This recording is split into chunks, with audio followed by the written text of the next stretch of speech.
The Beautiful Wife of the Whirlwind Marriage Chapter 2.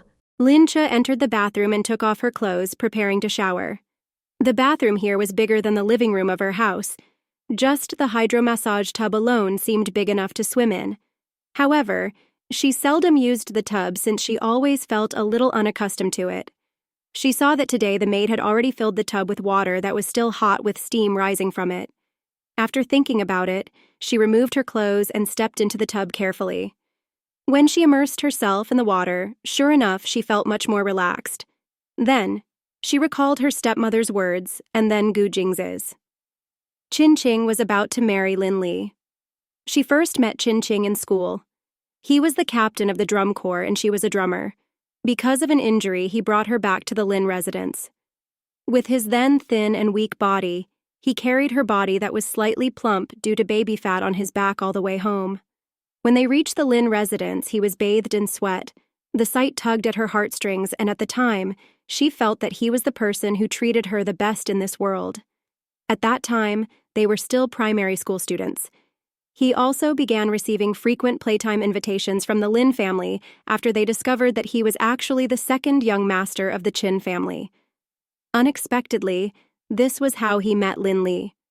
She washed herself in the bath until her entire body was languid to the point of falling asleep. When she stood up, she only felt a sudden dizziness before she fell down into the tub. A splash of water resounded. Gu Jingze heard the noise from outside and quickly ran over. He pulled open the door only to see Lin Che trying hard to crawl out of the tub. Her face was flushed red and was clouded by the fog. She looked extremely unwell. Shocked, Gu Jingze ignored everything else and rushed forward immediately to pull her out. As if she had grasped onto a straw that could save her life, Lin Che wound both her arms around his neck.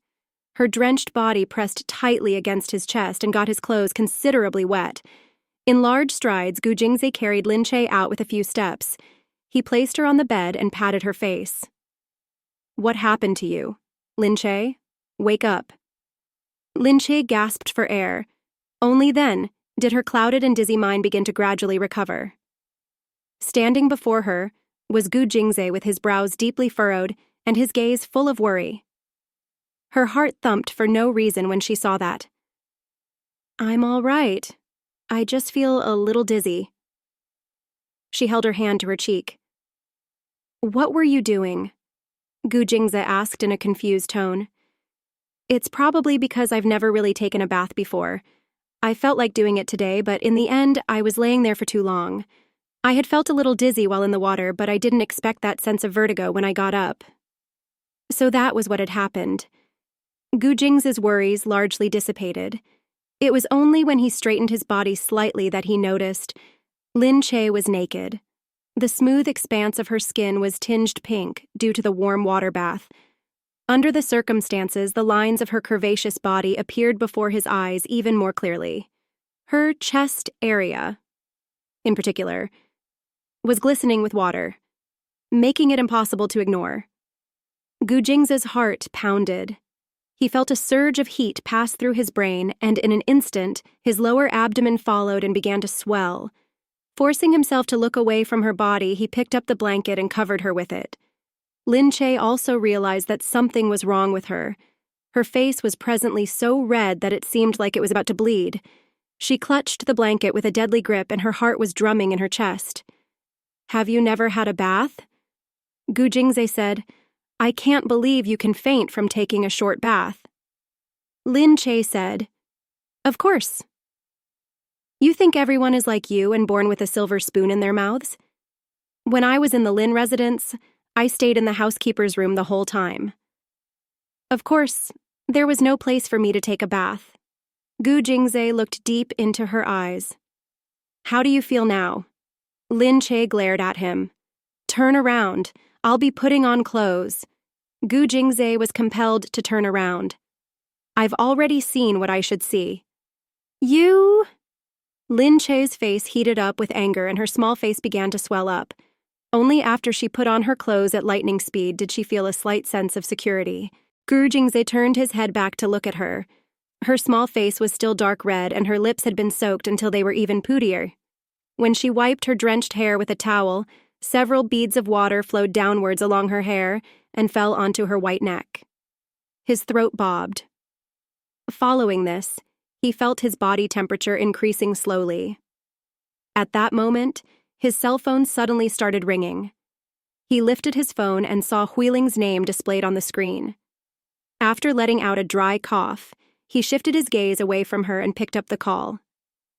"Huiling, what's up?" he asked. When Lin Che heard Huiling, she also turned her head to look at Gu Jingze, who heard Mo Huiling say over the phone, "Jingze, I went back and thought about it. I spoke too impulsively today. Don't be angry." Gu Jingze said, "No, I can understand. I'm not angry." Mo Huiling said carefully, "I got angry only because I love you too much. We've been together for so many years. You understand me best. I lack a sense of security. I get worried knowing that you are together with her. I know that you've always been used to doing things without leaving any middle ground or loopholes for the other person. You were just thinking about the benefits for the both of us. I was too insensible." When he heard Mo Huiling say this, Gu Jingze said, "You weren't, Huiling. From the beginning, I've been the one who hasn't been doing enough. It's because I still haven't done enough. That's also why you don't feel a sense of security. Regardless, no matter what decision you make, I will still support you. You know that I will always be on your side." "Thank you, Huiling," he said. By this time, Lin Che had already cleaned her hair with the towel and was about to get the blow-dryer. When she moved her leg, she felt a bit of pain and thought to herself that she must have hurt it due to the earlier fall. She let out a sound of pain and stopped in her tracks. Noticing her small movements, Gu Jingze walked over with a frown. "What happened?" "It's nothing. I may have hurt it earlier. I'll just get some ointment to rub on it," Lin Che said as she stood up and held on to the table for support. Gu Jingze gazed at her deeply for a long time. When he saw that she still wanted to move, he walked a few steps closer to her and said, "Stop. Don't move carelessly." As he said this, he stretched his arm across her waist without hesitation and lifted her in his arms. "Ayo." Both her legs left the ground in an instant.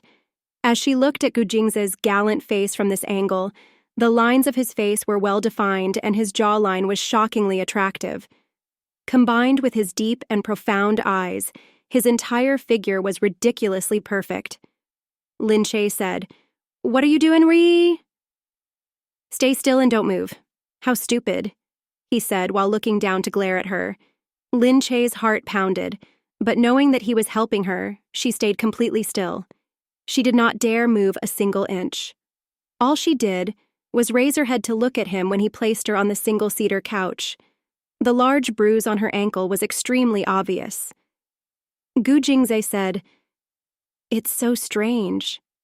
How did you manage to survive for so many years until now, if you can get hurt to this extent from simply taking a bath?" Lin Che said defiantly, "I'm used to living in hard times. I just can't enjoy the life of a young madam, all right." Gu Jingze looked up and glared at her again. "Then start getting used to it now, since you'll have to be a young madam for a few more years." Lin Che's heart heated up again. When she thought about living together with him for a few more years, she just felt that it was a little unbelievable. Gu Jingze pressed the bell on the side while saying to her, "If you need anything, don't move. Just press this and a maid will come."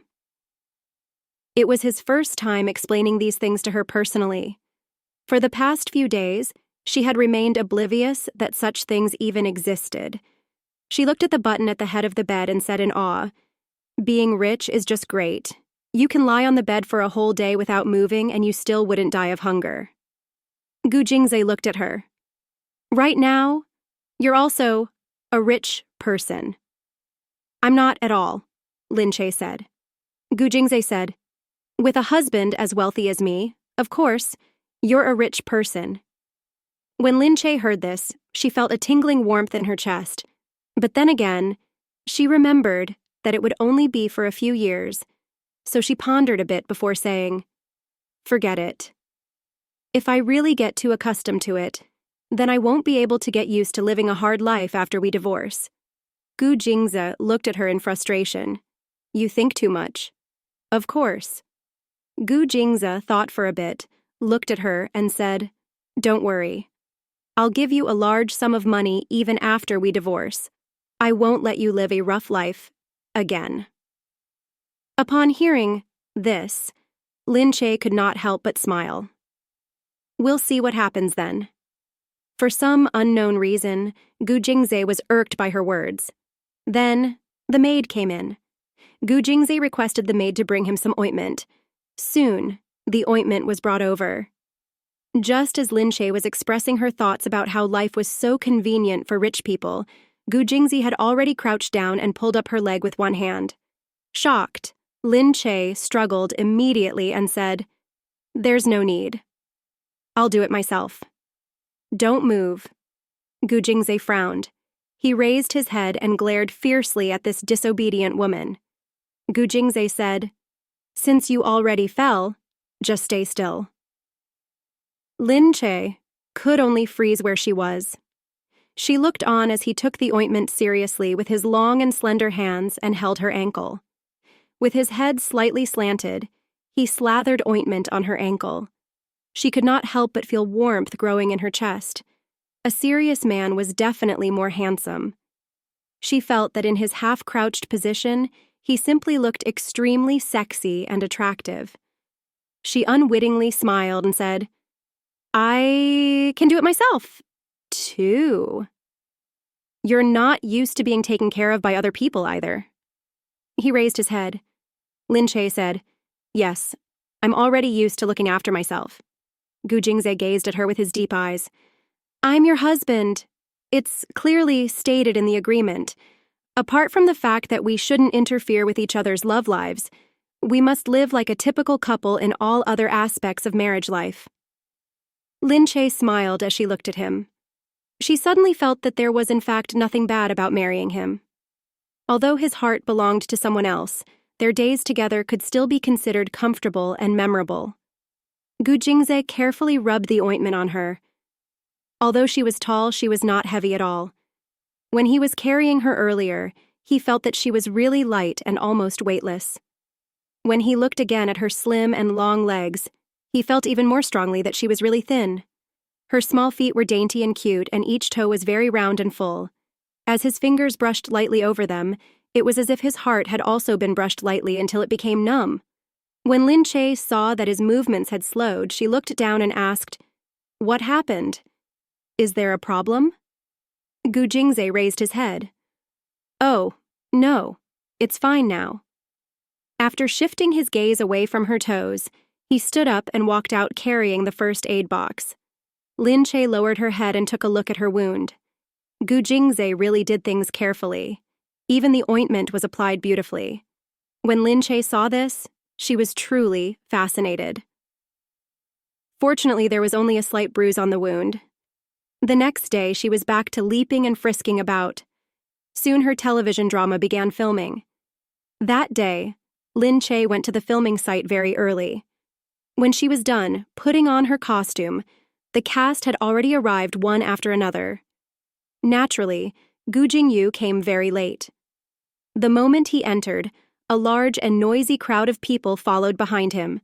A small assistant at the side rested her head on her hands as she said in a love-struck tone, "Gu Jingyu looks more handsome in person than on television." Yes, his face is much smaller in person, and his gaze is more alluring. Lin Che lifted her head and took a look. She thought he was very handsome. The Gu family's genes were definitely good. So it was soon Lin Che's turn to go in front and do a dry run first, so she frantically lifted her dress and ran over. Wearing an ancient costume was a little troublesome, especially when this was a drama with a high budget. The tailored costumes were extremely detailed and elaborate. It was very difficult to even walk with the clothes weighing heavily on their bodies. As Lin Che ran over noisily, she stepped on something in a moment of carelessness. "Aya, you stepped on our Feiran's dress." Lin Che only realized when she heard someone call out. When she turned around, she saw Mu Feiran lifting her dress. She looked at Lin Che and smiled, saying, "It's all right." Lin Che apologized profusely and said, Sorry, Sister Feiran." Mu Feiran looked at Lin Che. "You're the rookie acting as Chen Yihan?" Lin Che replied immediately, "Yes, Sister Feiran." Feiran had a good temper. She patted Lin Che's shoulder and said, "You're really not bad. I look favorably upon you. I'm cheering you on." Having received encouragement, Lin Che looked at Mu Feiran with extreme happiness. "Thank you, Sister Feiran." Very soon after, Mu Feiran left, accompanied by her assistant and staff. The people behind her looked at Lin Che with lingering fear. Why weren't you a little more careful? Luckily, Mu Feiran is known to be very mature and she has a good temper. Lin Che's impression of her was very good as well. She nodded and said, "Yes, she has a really good temper." No wonder she's so famous. In this industry, you don't just need a nice face, it's also about social skills. Lin Che finished filming her scenes very quickly. Because filming had just started, the cuts she had filmed were in bits and pieces. When she was done, she got herself a chair and found a place to sit and rest.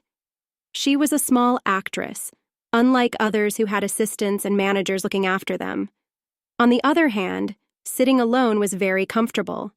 She looked very serious as she read the script and thought about the subsequent plot. Having just finished filming, Gu Jingyu turned back to see Lin Che sitting alone. With her head lowered as she read the script, he thought she looked extremely amusing. He gestured for them to stop and told his assistant, "I'm not going to the resting room. Is there space there? Shift the chair over there for me and I'll sit there." The assistant froze before saying hesitantly to Gu Jingyu, "Jingyu, that's the resting area for small actors. I'm a small actor too. Do what I tell you to do. Don't spout unnecessary nonsense," Gu Jingyu said while already starting to walk over. "Hey, Lin Che?" He lowered his head and called her. Lin Che raised her head. When she saw that it was the Gu Jingyu, she was shocked and quickly stood up. "Senior Jingyu?" "You're Sir Hai." "Don't eat out, dot. Don't move. Don't move. Sit down. We have scenes together later. I came to rehearse the lines with you." "Oh, okay, Senior Jingyu. But do we have scenes together later?" She recalled that their scenes were to be filmed tomorrow. Gu Jingyu smiled and nodded. I'm free today, so we're filming one more scene today."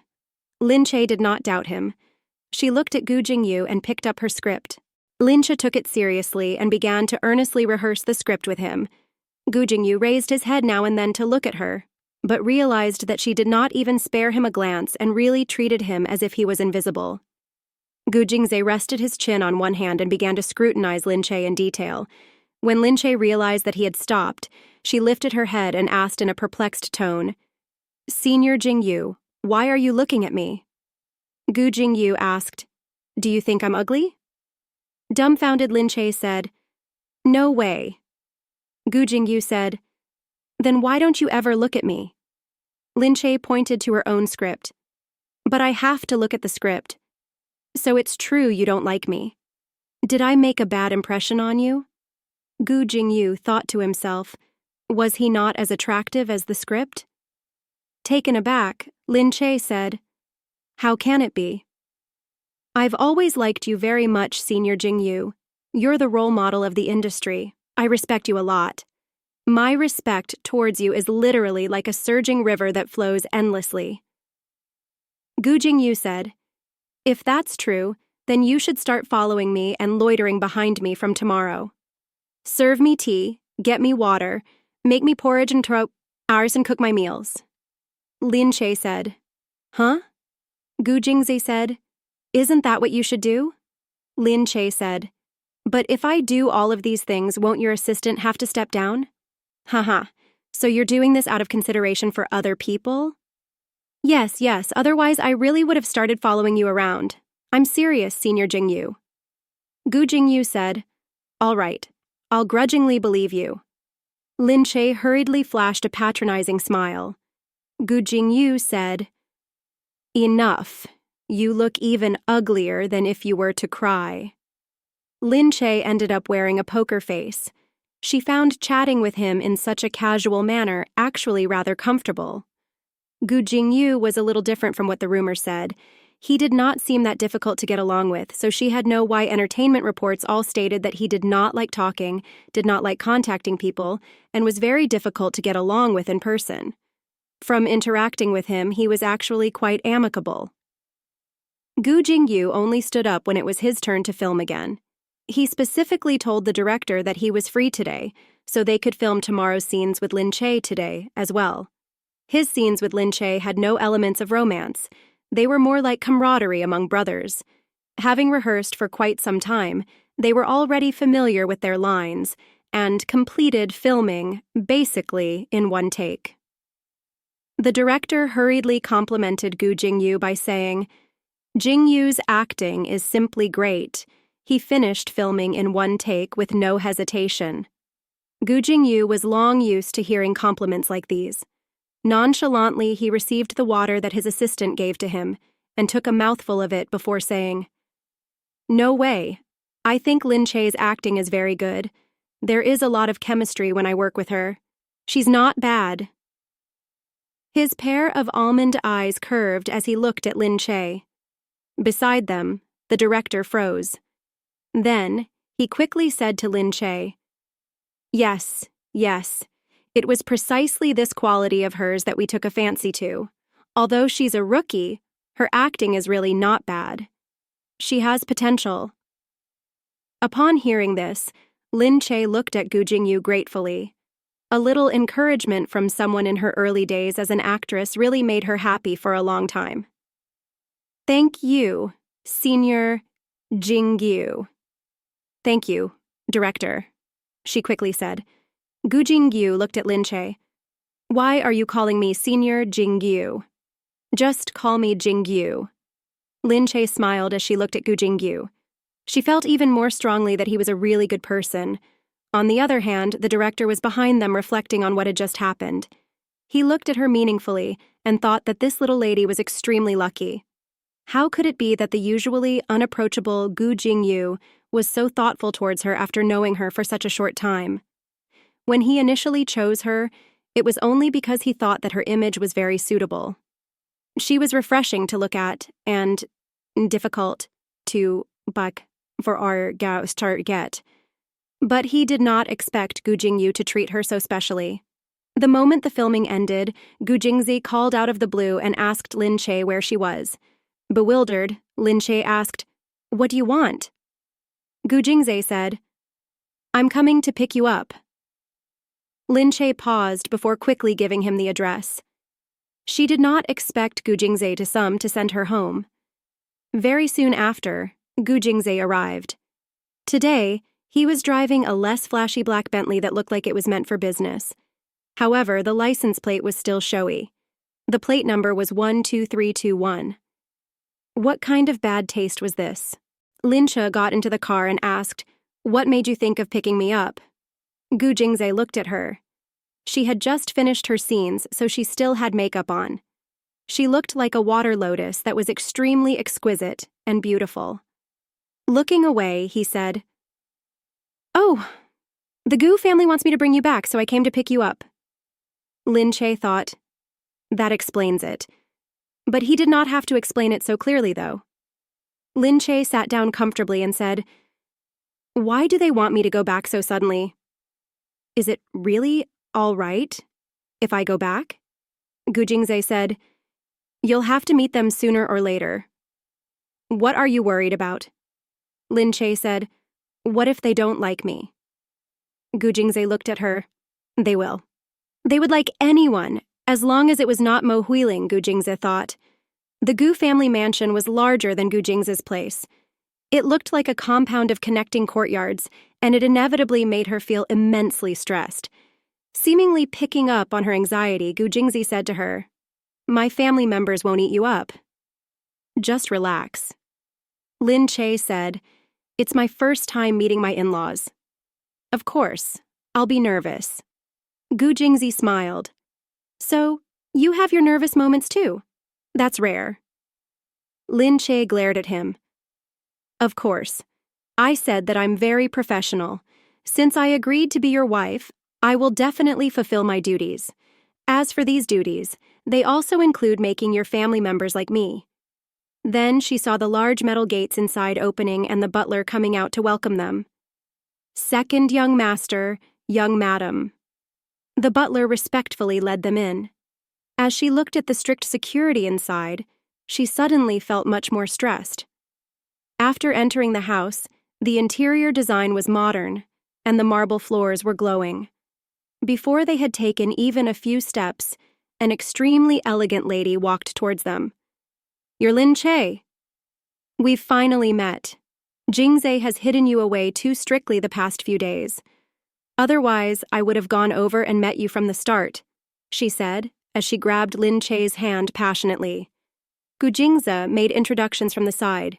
This is my mother. When Lin Che heard this, she quickly smiled and said, Mother. Upon hearing this, a smile immediately bloomed on Mu Wangqing's face.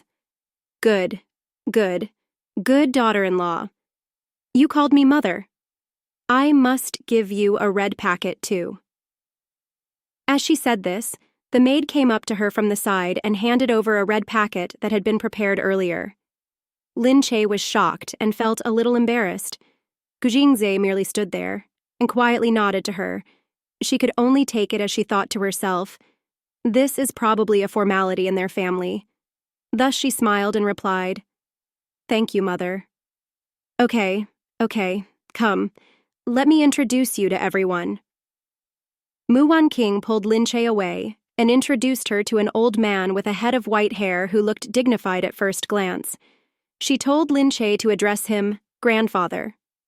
Lin Che followed suit and called him grandfather. She also heard Gu Jingze respectfully call him grandfather from the side. Soon after, her hands were stuffed with another stack of red packets. Gu Xianda looked at Lin Che. Although it was their first time meeting, his gaze fixed on her eyes in satisfaction before he nodded and said, Nice lady, live well with Jingze. As he said this, Mu Wanqing said again from behind, Bring young madam downstairs to change her clothes first. Jingze is really not thoughtful. Her clothes are too tight, so how uncomfortable would she be if she wore this at home? Quickly, the maid respectfully led Lin Che to change her clothes. As Gu Jingze watched her leave, he heard Gu Xianda saying from inside, This lady is not bad. Gu Jingze said, Is it because it's not wheeling that you think she's not bad? Gu Xianda looked at Gu Jingze. One look at her and you can tell she's neat and natural. She's a good woman. Compared to that wheeling of yours, one is heaven and the other is dirt. Mu Wanqing also smiled and said, Yes, I liked this last from the moment I saw her. Your grandfather has never complimented anyone. If he says she's good, she must be very good. Mu Wanqing's words were indeed true. Gu Xiande was critical towards people. He would not easily give out compliments. It was really rare that Lin Che could make Gu Xianda open his mouth and give her a compliment. Gu Jingze did not expect that Lin Che would so easily gain the affection of his family members. Mu Wanqing simply said, Since you're here anyway, just stay for the night. Lin Che was shocked. She quickly looked towards Gu Jingze, but did not expect him to say without any hesitation, Okay. At that moment, Lin Che only felt a string of question marks whizzing across her mind. It was only after Gu Jingze brought Lin Che into his room and Lin Che saw the two doors close that she lifted her head and asked Gu Jingze, Why do we have to stay here? Gu Jingze said, Is there anything inappropriate about staying here? Of course. I'm so unused to staying here. Gu Jingze looked at her. What else can we do?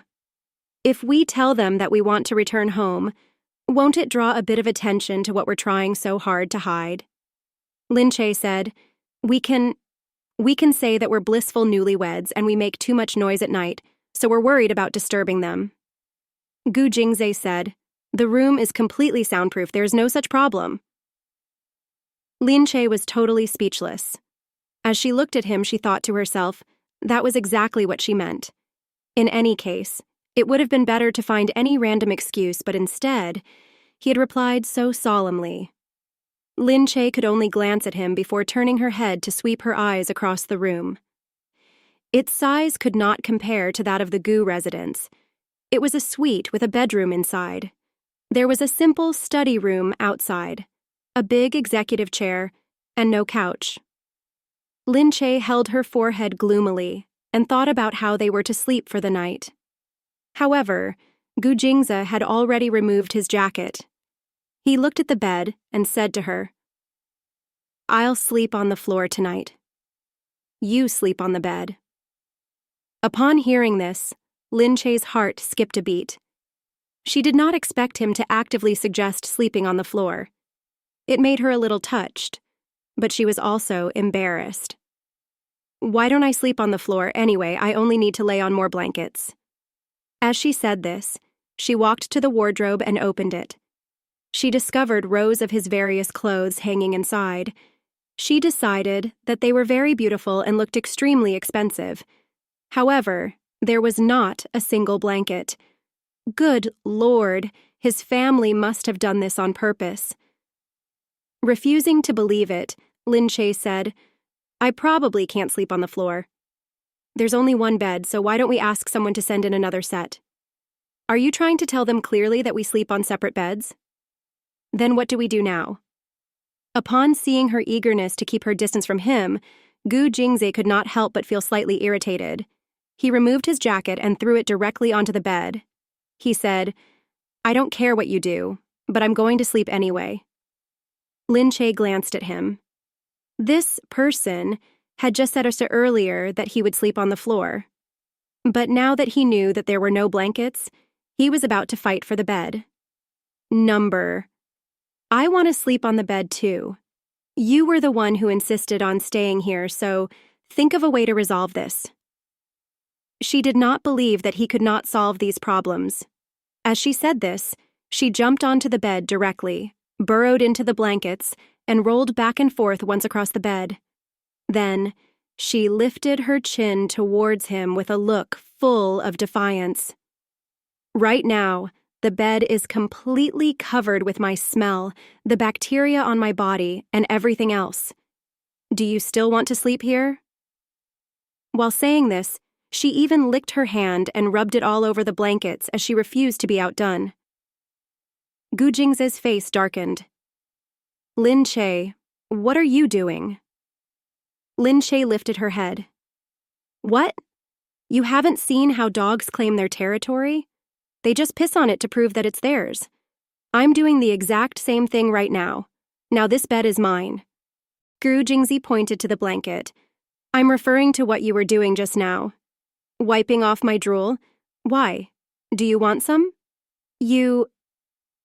Just the thought of how she had wiped her drool on the blanket made Gu Jingze feel uncomfortable. He shot a pointed look at her, turned around, pulled open the door, and walked out. Lin Che immediately started laughing out loud in the room. "You admitted defeat so easily, Gu Jingze. You're not good enough." Feeling proud, she rolled around on the bed. However, she suddenly saw the door opening again and Gu Jingze walked in without hesitation.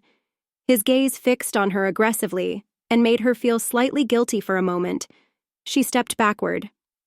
"Hey, Gu Jingze, what are you doing? I was just kidding earlier, Jom," she said quickly.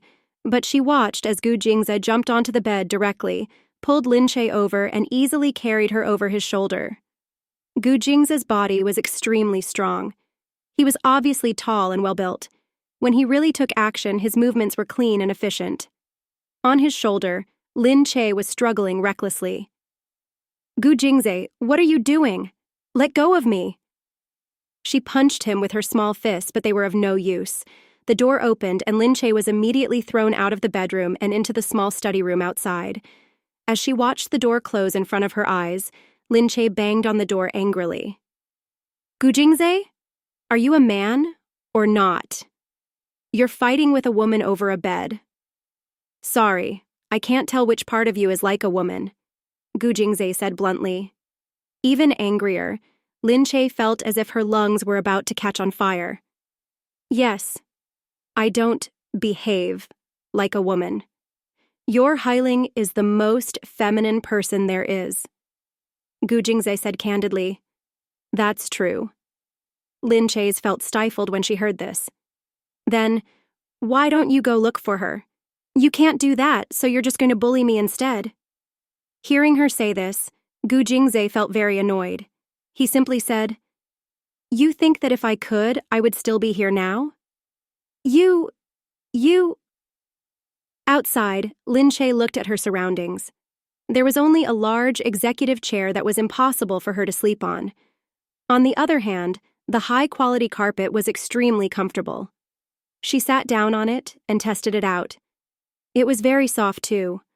However, she could not just sleep here like this. Gu Jingze, you really have the heart to make me sleep here? It's so cold here.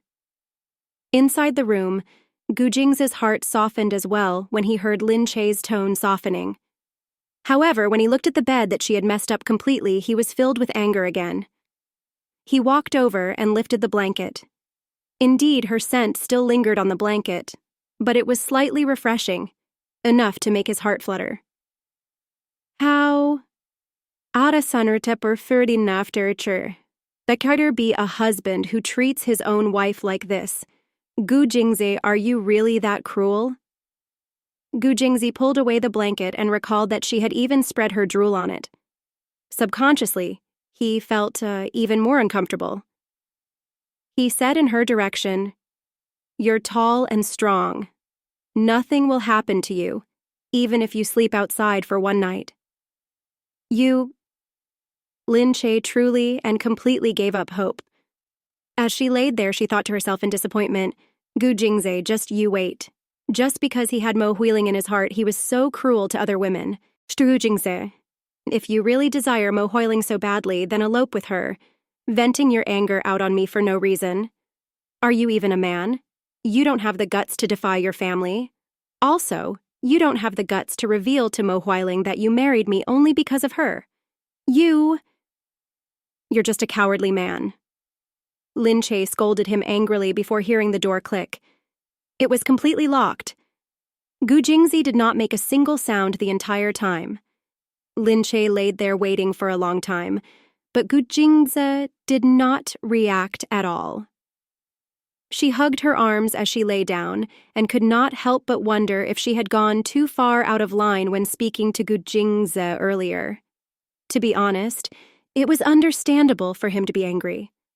Because of one mistake that she had made, it changed his initial plans for life. Of course, he was angry. If it was not for her, his family may not have pressured him so, and may also not have used Mo Huiling to threaten him immediately into a marriage. What happened with Lin Che gave his family hope, which was why the situation thus became so urgent. However, Lin Che was in a very unfortunate situation too. She had merely wanted to cook up a scandal, but, instead, she had inexplicably given up her first time. Thinking about it, she still felt gloomy. Lin Che ultimately fell asleep after letting her thoughts run wild, having toiled throughout the day. Alone in the room, Gu Jingze heard the din outside gradually turn silent. However, he lay on his arms, unable to fall asleep. He only opened the door to the bedroom when he wanted to go to the bathroom. Lin Che was curled up into a ball at the entrance, and she looked very uncomfortable. Gu Jingze walked over and looked at her silently. After some time, he lowered his head and reached his arms out to lift her up. Lin Che was indeed very light as he carried her in his arms. He still felt as if she was weightless. Her sleeping face was scrunched up and had a tinge of roundness unlike her sharp chin when she was standing. When he looked at her now, she looked more like a baby sleeping sweetly. From time to time, she would stick out her tongue slightly to lick her cherry-red lips. He carried her to the bed and looked at her silently, before shaking his head and going into the bathroom. When he came out, she was still in deep sleep. He lifted the blanket and burrowed under it, thinking to himself that both of them could put up with this arrangement since it was for just one night. Who knew that during the night, Lin Che did not keep her limbs to herself while sleeping? Just when Gu Jingze finally felt sleepy after his bout with insomnia, a hand suddenly hit his body. He gritted his teeth as he looked down at her slender hand. He pushed her hand aside and flipped his body over, unwilling to bother with her. Finally, after turning drowsy once more, he again felt a leg rest itself over his thigh.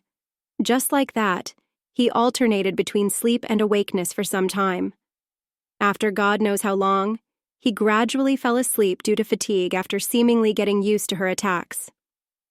When she woke up in the morning, Lin Che realized with surprise that she was actually on the bed. However, she could not remember how she had gotten there. Could it be that Gu Jingze suddenly discovered his conscience last night and carried her onto the bed? But at this time, Gu Jingze was nowhere to be found in the room. Lin Che quickly ran out, only to see that the entire family was seated and eating breakfast in the dining room. Gu Jingze ate his breakfast blankly, not sparing Lin Che even a glance. Mu Wanqing smiled and called out to Lin Che, "Come and sit down." Lin Che could only glare at Gu Jingze sneakily. This guy, was he not intentionally humiliating her? He did not wake her up even after he woke up, making her become the last person to reach the dining room. Lin Che sat down and said sheepishly, "Sorry, I woke up late." All smiles, Mu Wanqing said, "No worries. You must have been tired yesterday night. Jingze didn't wake you up because he adores you. It would be a wonder if he really did adore her."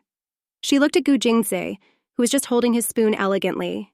He looked like a dignified Persian cat that was eating, his every movement so meticulous that it made him good-looking. However, he did not look at her at all. Mu Wanqing's words were ambiguous and made Lin Che feel even more embarrassed. She had been tired last night because she had quarreled with Gu Jingze for almost half the night.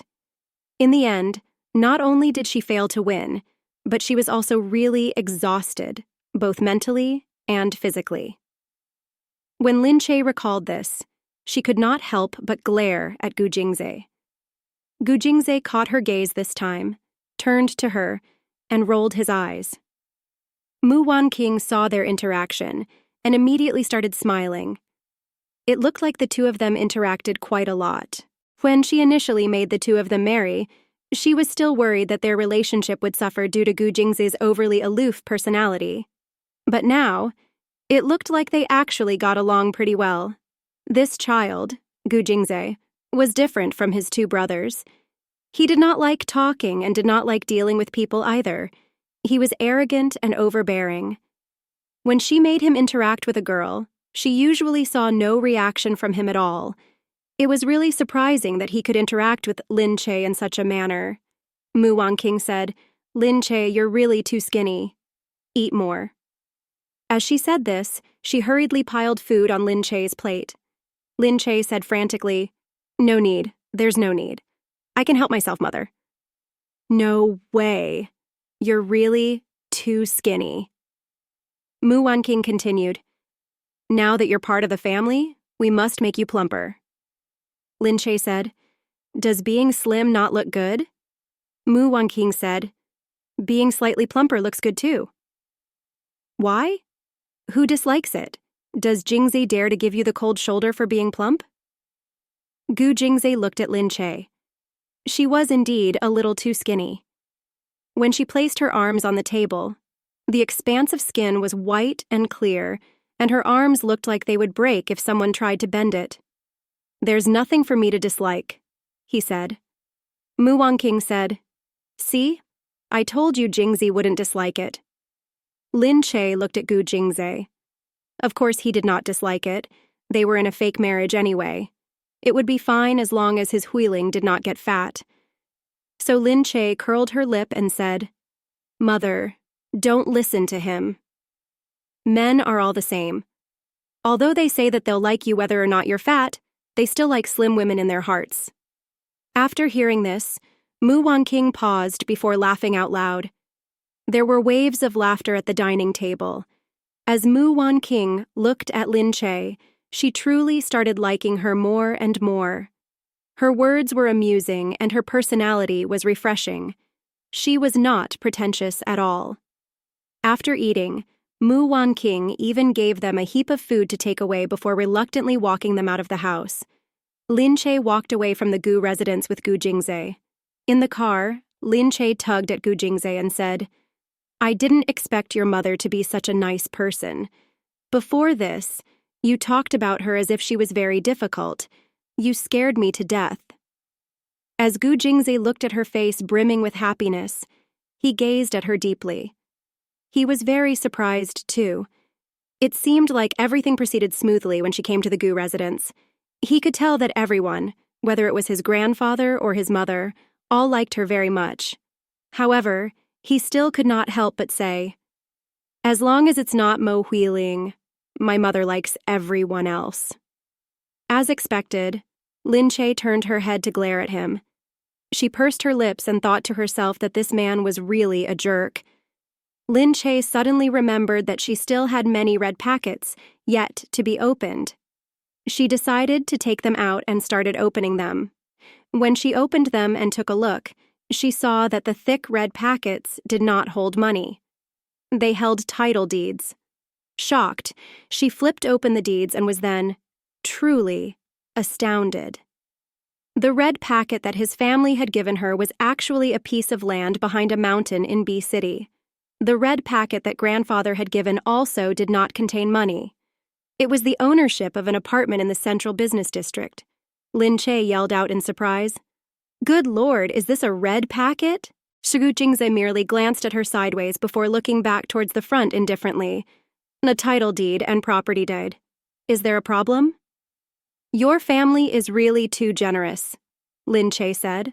Gu Jingze said, "As the Gu family's young madam, you deserve it." Lin Che said, "So, these are all given to me?" Gu Jingze said, "Of course they are." Lin Che looked at the title and property deeds before raising her head. "They are too valuable. How can I accept them?" Gu Jingze said, "Just take them. They're supposed to be given to the young madam of the Gu family, and you are, in fact, the young madam. Thus, you don't have to feel uncomfortable." Lin Che thought that his words made complete sense. While smiling, she looked at the two red packets repeatedly. "It looks like there are some benefits to tolerating your bad temper." Gu Jingze looked at her. "You money grubber." Lin Che was in a good mood. She turned her head and said, "Otherwise, what else is the point of marriage?" "It's either for love or for money. Obviously, marrying you out of love doesn't make sense. It's only money that would make sense." Gu Jingze shook his head speechlessly. He looked at her smiling until her eyes became slits. Her cheeks also became slightly rounder. They were white but tinged with a little red, and she actually looked a little cute. His gaze fixed upon her for some time before he turned his head. However, right at this moment, he saw that his phone was ringing. It was a call from Mo Huiling. However, Gu Jingze subconsciously glanced at Lin Che beside him first. Seeing as she was still scrutinizing the title deed in detail, he picked up the phone. "Nar Saumrain. Ira uston tau perstau." For his voice was slightly softer than usual. "What's up?" "Jingze, you promised to celebrate my birthday with me tonight. I called to confirm which restaurant we should go to. What do you want to eat?" "It's your birthday. You decide," he said. "All right. Then I'll make a reservation at the Western restaurant we usually go to." "Okay." "Jingze, are you feeling unwell? Why is your voice so soft?" Mo Huiling asked, confused. Once again, Gu Jingze cast a sideways glance at the person beside him. When he saw that she had raised her eyes and looked over, he subconsciously felt a little guilty. However, he said into the phone, "It's nothing. I'm in the car. We'll discuss it again when I get home. Let me know after you make the reservation." "Oh, all right." Mo Huiling hung up the phone. Gu Jingze put his phone away and looked at Lin Che. "What are you looking at?" Naturally, Lin Che had heard that he was having a conversation with Mo Huiling. Pretending to be calm, she shrugged her shoulders and said, "Nothing. Only the two of us are in the car. Who else can I look at besides you?" As she said this, she lowered her head again and started touching the title deeds while looking like an extremely engrossed money grubber. Gu Jingze drew in a deep breath before turning his head away. Lin Che thought to herself, forget it. It was a fake marriage, and from the outset anyway. It's none of my business that he's dating someone else. The money in her hands was still the most reliable. Very soon after, they arrived home. However, the car had just turned around a corner when another car suddenly knocked into it abruptly. Within a mere moment, the car was dented on one side and smoke immediately started rising from the front. Several cars that had been stealthily following behind quickly rushed over. When the car door was opened, everyone saw Gu Jingze and Lin Che hugging together tightly. When that accident occurred, Lin Che did not realize what was happening. It was only when she was laying on Wan's stiff and hard body that her head felt a little clearer. However, the inside of the car was in a complete mess. Gu Jingze's expression was somber and as cold as ice. His eyes seemed to be unfocused before they finally focused on Lynch's face. She quickly said, "How are you feeling?" "Gu Jingze, are you all right?" The car had knocked on his side of the car, and it scared her to death. However, Gu Jingze just stared at her pale face. Suddenly he seemed to remember something and lifted her arm in one swift motion. On her thigh, there was an obvious slash, and it was impossible to discern what was blood and what was flesh. Gu Jingze's face darkened immediately. "All of you, move aside. Madame is injured." Gu Jingze's voice was unexpectedly a little dull and hoarse. Without waiting for the people outside to react, he had already pulled Lin Che's arms towards him and carried her out from below. In the split second that the accident had happened earlier, it was Lin Che who had flung caution to the winds and threw herself onto him. If not for her, he would have been the one injured this very moment. Shilincha only felt a surge of pain on her body after he lifted her up in his arms. Thereafter, the pain began to intensify. The people outside were shocked. When they saw Gu Jingze carrying Lin Che as he walked out hurriedly, they quickly followed behind him noisily. At the hospital. Lin Che had lost an excessive amount of blood, causing her to feel weak and feeble. She looked at Gu Jingze beside her and felt his hand holding hers. She did not know why, but with the heat of his palm consoling her with its warmth, she seemed to feel that it was not all that painful anymore. However, when she looked down, she saw that his white shirt had been drenched in blood. She could not help but laugh. She looked at his cold face and said, "Gu Jingze, I'm not dying now, right?" Gu Jingze's heart froze. He subconsciously scrunched up his face as well. His chilly gaze rested on Lin Che in a castigating manner, but he did not dare to be too fierce. "What nonsense are you spouting? You're not going to die." "But I lost a lot of blood," I said. "The doctor is treating you. You lost a lot of blood only because a major artery in your thigh was slashed." "Ah, a major artery. It sounds scary. Tell me. If I die, will you be able to free yourself immediately and fly away with your Miss Mo?" Gu Jingze's face darkened. There were turbulent waves in his jet-black irises and his brow furrowed. "Shut up.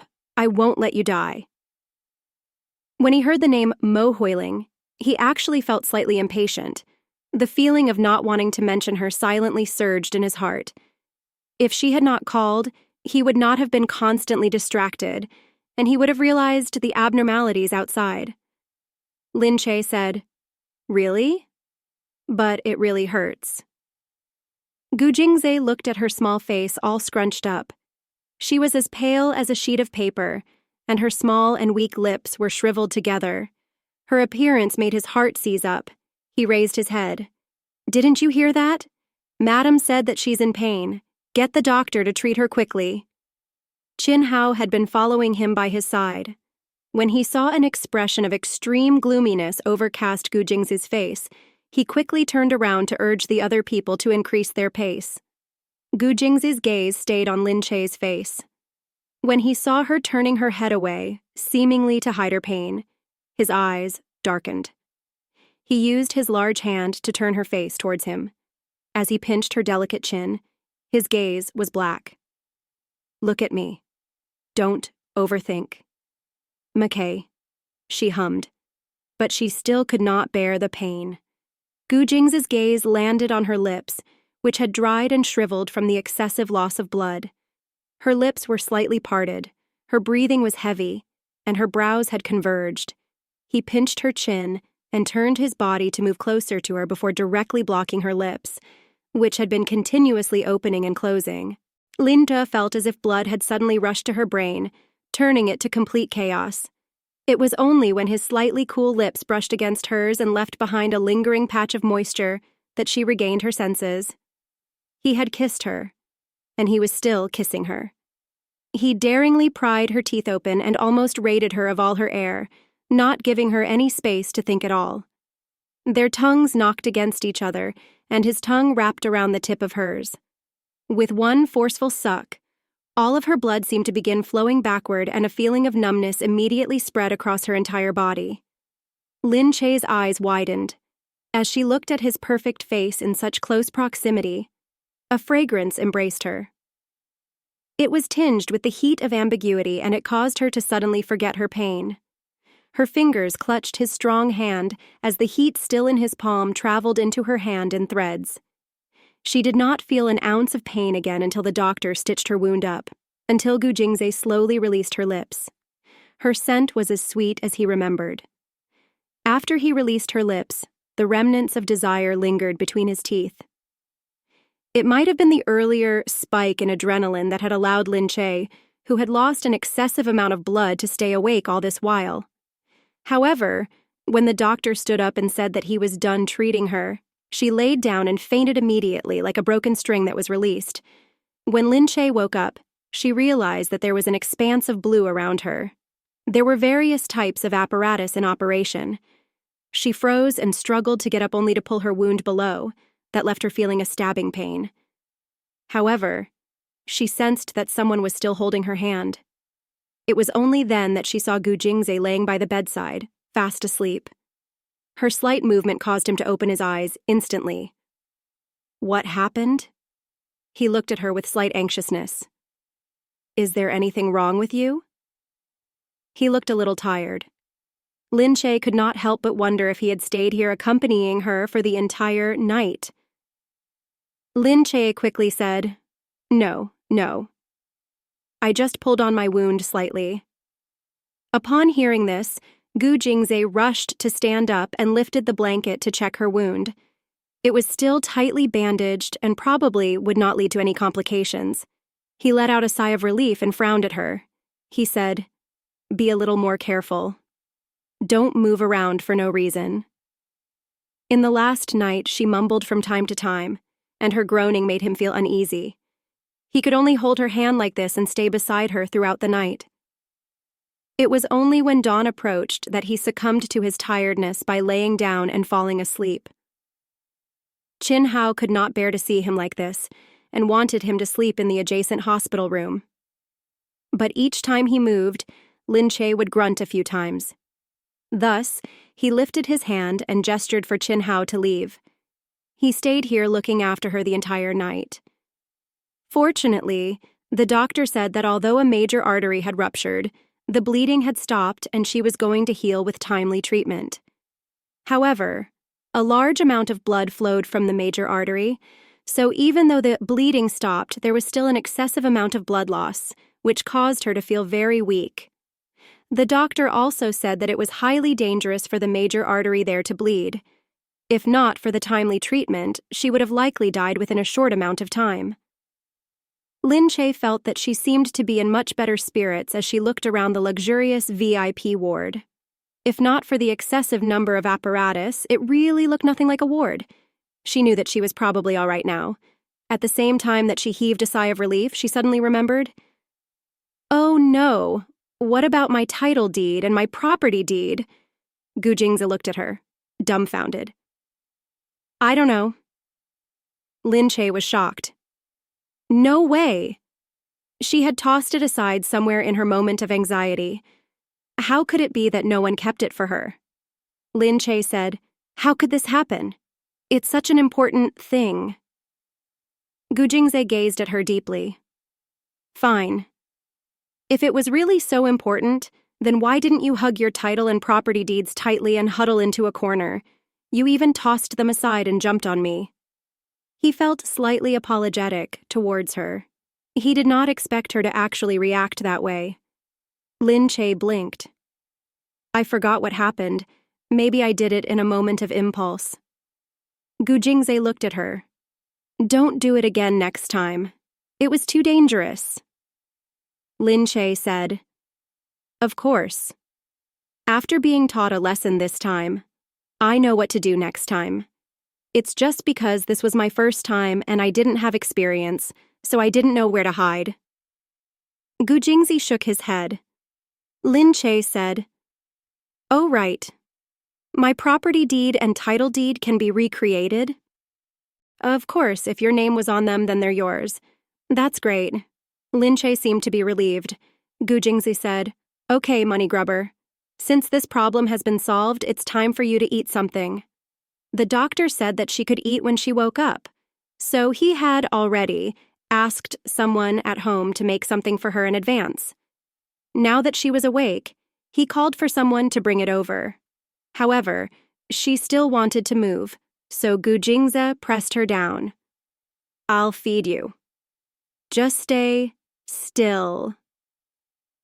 Lin Che looked at him with surprise. Gu Jingze had already set down a small table. He picked up the spoon and carefully scooped out a spoonful of porridge. Bringing it to his mouth, he blew on it before bringing it towards Lin Che. Lin Che watched his series of movements. They were smooth from beginning to end, and it looked extremely good. She could not help but smile. She opened her mouth and ate it in one bite, but subconsciously bit on the spoon. Gu Jingze furrowed his brow. Looking at her lips, they were slightly redder than they were yesterday, with a slight moistness brought out by the rice porridge. His throat bobbed and his brow turned a little more severe. "Oh, sorry," she said vaguely, after swallowing the porridge in her mouth without sensing anything different about Gu Jingze. Gu Jingze said, "Can you eat a little more carefully?" Although his tone was impatient, he still reached out his fingers to wipe off the porridge trickling down from the corner of her mouth. His fingers touched her soft and tender lips. A slight feeling of numbness seemed to spread from his fingertips. Right at this moment, his cell phone that he had placed at the side suddenly started ringing. In response, Gu Jingze put down the bowl and looked at his cell phone. It was a call from Mo Huiling. Gu Jingze glanced at Lin Che before picking up his phone and walking out to answer it. Lin Che blanked out. Watching the door close, she thought to herself, "There's no need to think to know who is calling." When Gu Jingze answered the call, he heard Mo Huiling's worried voice. "Jingze, why didn't you come yesterday night? You didn't answer any of my calls either." His phone had rung once during the night, but at the time, Lin Che was still in a coma. Worried that it would disturb her rest, Gu Jingze immediately instructed Qin Hao to take the phone out of the ward. Upon hearing the indignance in Mo Huiling's voice, Gu Jingze said, "Something cropped up last night, so I couldn't go." "I don't care what cropped up, Gu Jingze. If it happened on any other day, it would have been fine. However, yesterday was my birthday. How could you make me wait for you for so long alone?" Mo Huiling started to cry again. Gu Jingze knew that Mo Huiling was very prone to crying.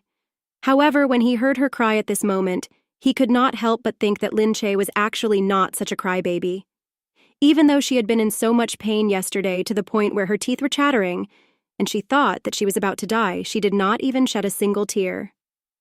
Gu Jingze said, "Things were really quite urgent yesterday, so I didn't go over." I'm sorry, Huiling. The next time we meet, I'll talk to you about this properly again. Then will you come to see me tonight? Mo Huiling's voice weakened. Gu Jingze pondered for a while. I'm afraid today won't work. Mo Huiling's anger was pushed to its peak as she hung up the phone immediately. As Gu Jingze listened to the disengaged tone through his phone, he took a moment to focus. When he saw that the doctor had arrived, he followed him into Lin Che's ward. The doctor had already examined Lin Che's injury. The wound on her thigh was recovering well, and she was going to be able to walk again very soon. Gu Jingze watched from the side. Within the time that he went out to answer a call, she had already completely cleaned out the food. Not only that, she had even started a discussion with the doctor about how the room looked so good. She was truly heartless and ungrateful. Gu Jingze looked at the scar on her thigh and said to the doctor, "Can the scar on her thigh be removed?" The doctor rushed to speak to Gu Jingze, respectfully and cautiously. That depends on the individual's body constitution. Seeing as Madam doesn't usually have any scars, she doesn't seem to be the kind to have scars. It's possible that she will recover, but with a scar this deep, it's likely to leave a bit of a scar. While stitching up the wound, he had especially used a method of stitching that would not leave a scar, but now the wound still looked jagged. Gu Jingze did not want any scars to be left on her body. As he looked at her wound, he frowned deeply. I hope there won't be a single scar on my wife's body. Get your best doctor to come up with a solution. When the doctor heard this, his face paled and he quickly nodded repeatedly. When Lin Che saw the doctor leave, she lifted her head to say to Gu Jingze, "It looks like it'll definitely leave a slight scar, but it's all right. If I'm filming, I can just cover it up with foundation." But Gu Jingze gazed at her deeply and said, "No. If this hospital can't do it, I'll look for the best doctor on earth to give you the necessary treatment. I will definitely not leave you with a single scar." As Lin Che looked at his somber expression, she felt a slight warmth in her heart. She smiled at him and said, "Why? Will you dislike me for the scars on my body? Seriously, a wife who shares her husband's hardships must never be cast aside. Did you hear that? No matter how ugly I get, you cannot cast me aside." Gu Jingze was speechless for some time. He looked at Lin Che and said, "Relax. I won't cast you aside. I just don't want to see scars on your body." He did not want to see her get hurt, especially because of him. As he looked at Lin Che dressed in a striped hospital gown, he recalled her white, soft, and flawless skin. He immediately felt uneasy, realizing that it could become marred by such a large scar, all because of him. Lin Che moved slightly as she said, looking at him, "Or is it because you feel guilty when you look at it?" Gu Jingze glared at her. "What nonsense are you saying?" However, he indeed felt a little guilty. Lin Che said, "If you really feel guilty, then treat me a little better from now on. It's good enough if you don't throw me out for no reason." Gu Jingze froze. He recalled the day when he left her at the entrance. His anger had been triggered only because of her overly foul mouth. From the moment he was born, there had never been a single woman like her who was audacious enough to speak to him like this. But right now, as he gazed deeply at Lin Che, he merely said softly, "Okay." Lin Che raised her head in surprise. As she looked at Gu Jingze, she went into a momentary trance. What did he just say? Gu Jingze shifted his gaze, lowered his head, and properly arranged the medicine that the doctor had given. He then started to pour water for her to take the medicine. On the first day, Lin Che's wound was still hurting slightly, but because the hospital had already used the best medicine on her, she did not feel that terrible. That night, when it was about time, Lin Che felt a little dazed and was about to fall asleep. She looked at Gu Jingze through her narrowed eyes and asked, "What are you going to do tonight?" Gu Jingze said, You don't need to worry about me. I'll just sit here. Lin Che said. Why don't you go back and sleep? No need. I'll sit here and watch over you. When Gu Jingze thought of leaving her here alone, he just felt that she would be too lonely. After all, she was not like other people who were surrounded by their family members. She only had him as her husband. Lin Che said, It's really not necessary. Maybe you can go outside and find a place to sleep. Gu Jingzi said, No, there are so many apparatus here at night, and you also need someone to watch over you. I'll just stay here. Then... Lin Che was a bit touched. She looked at Gu Jingze and then looked again at her own bed. The bed in the VIP ward was much bigger than the usual bed. She pondered for a bit and decisively patted her own bed.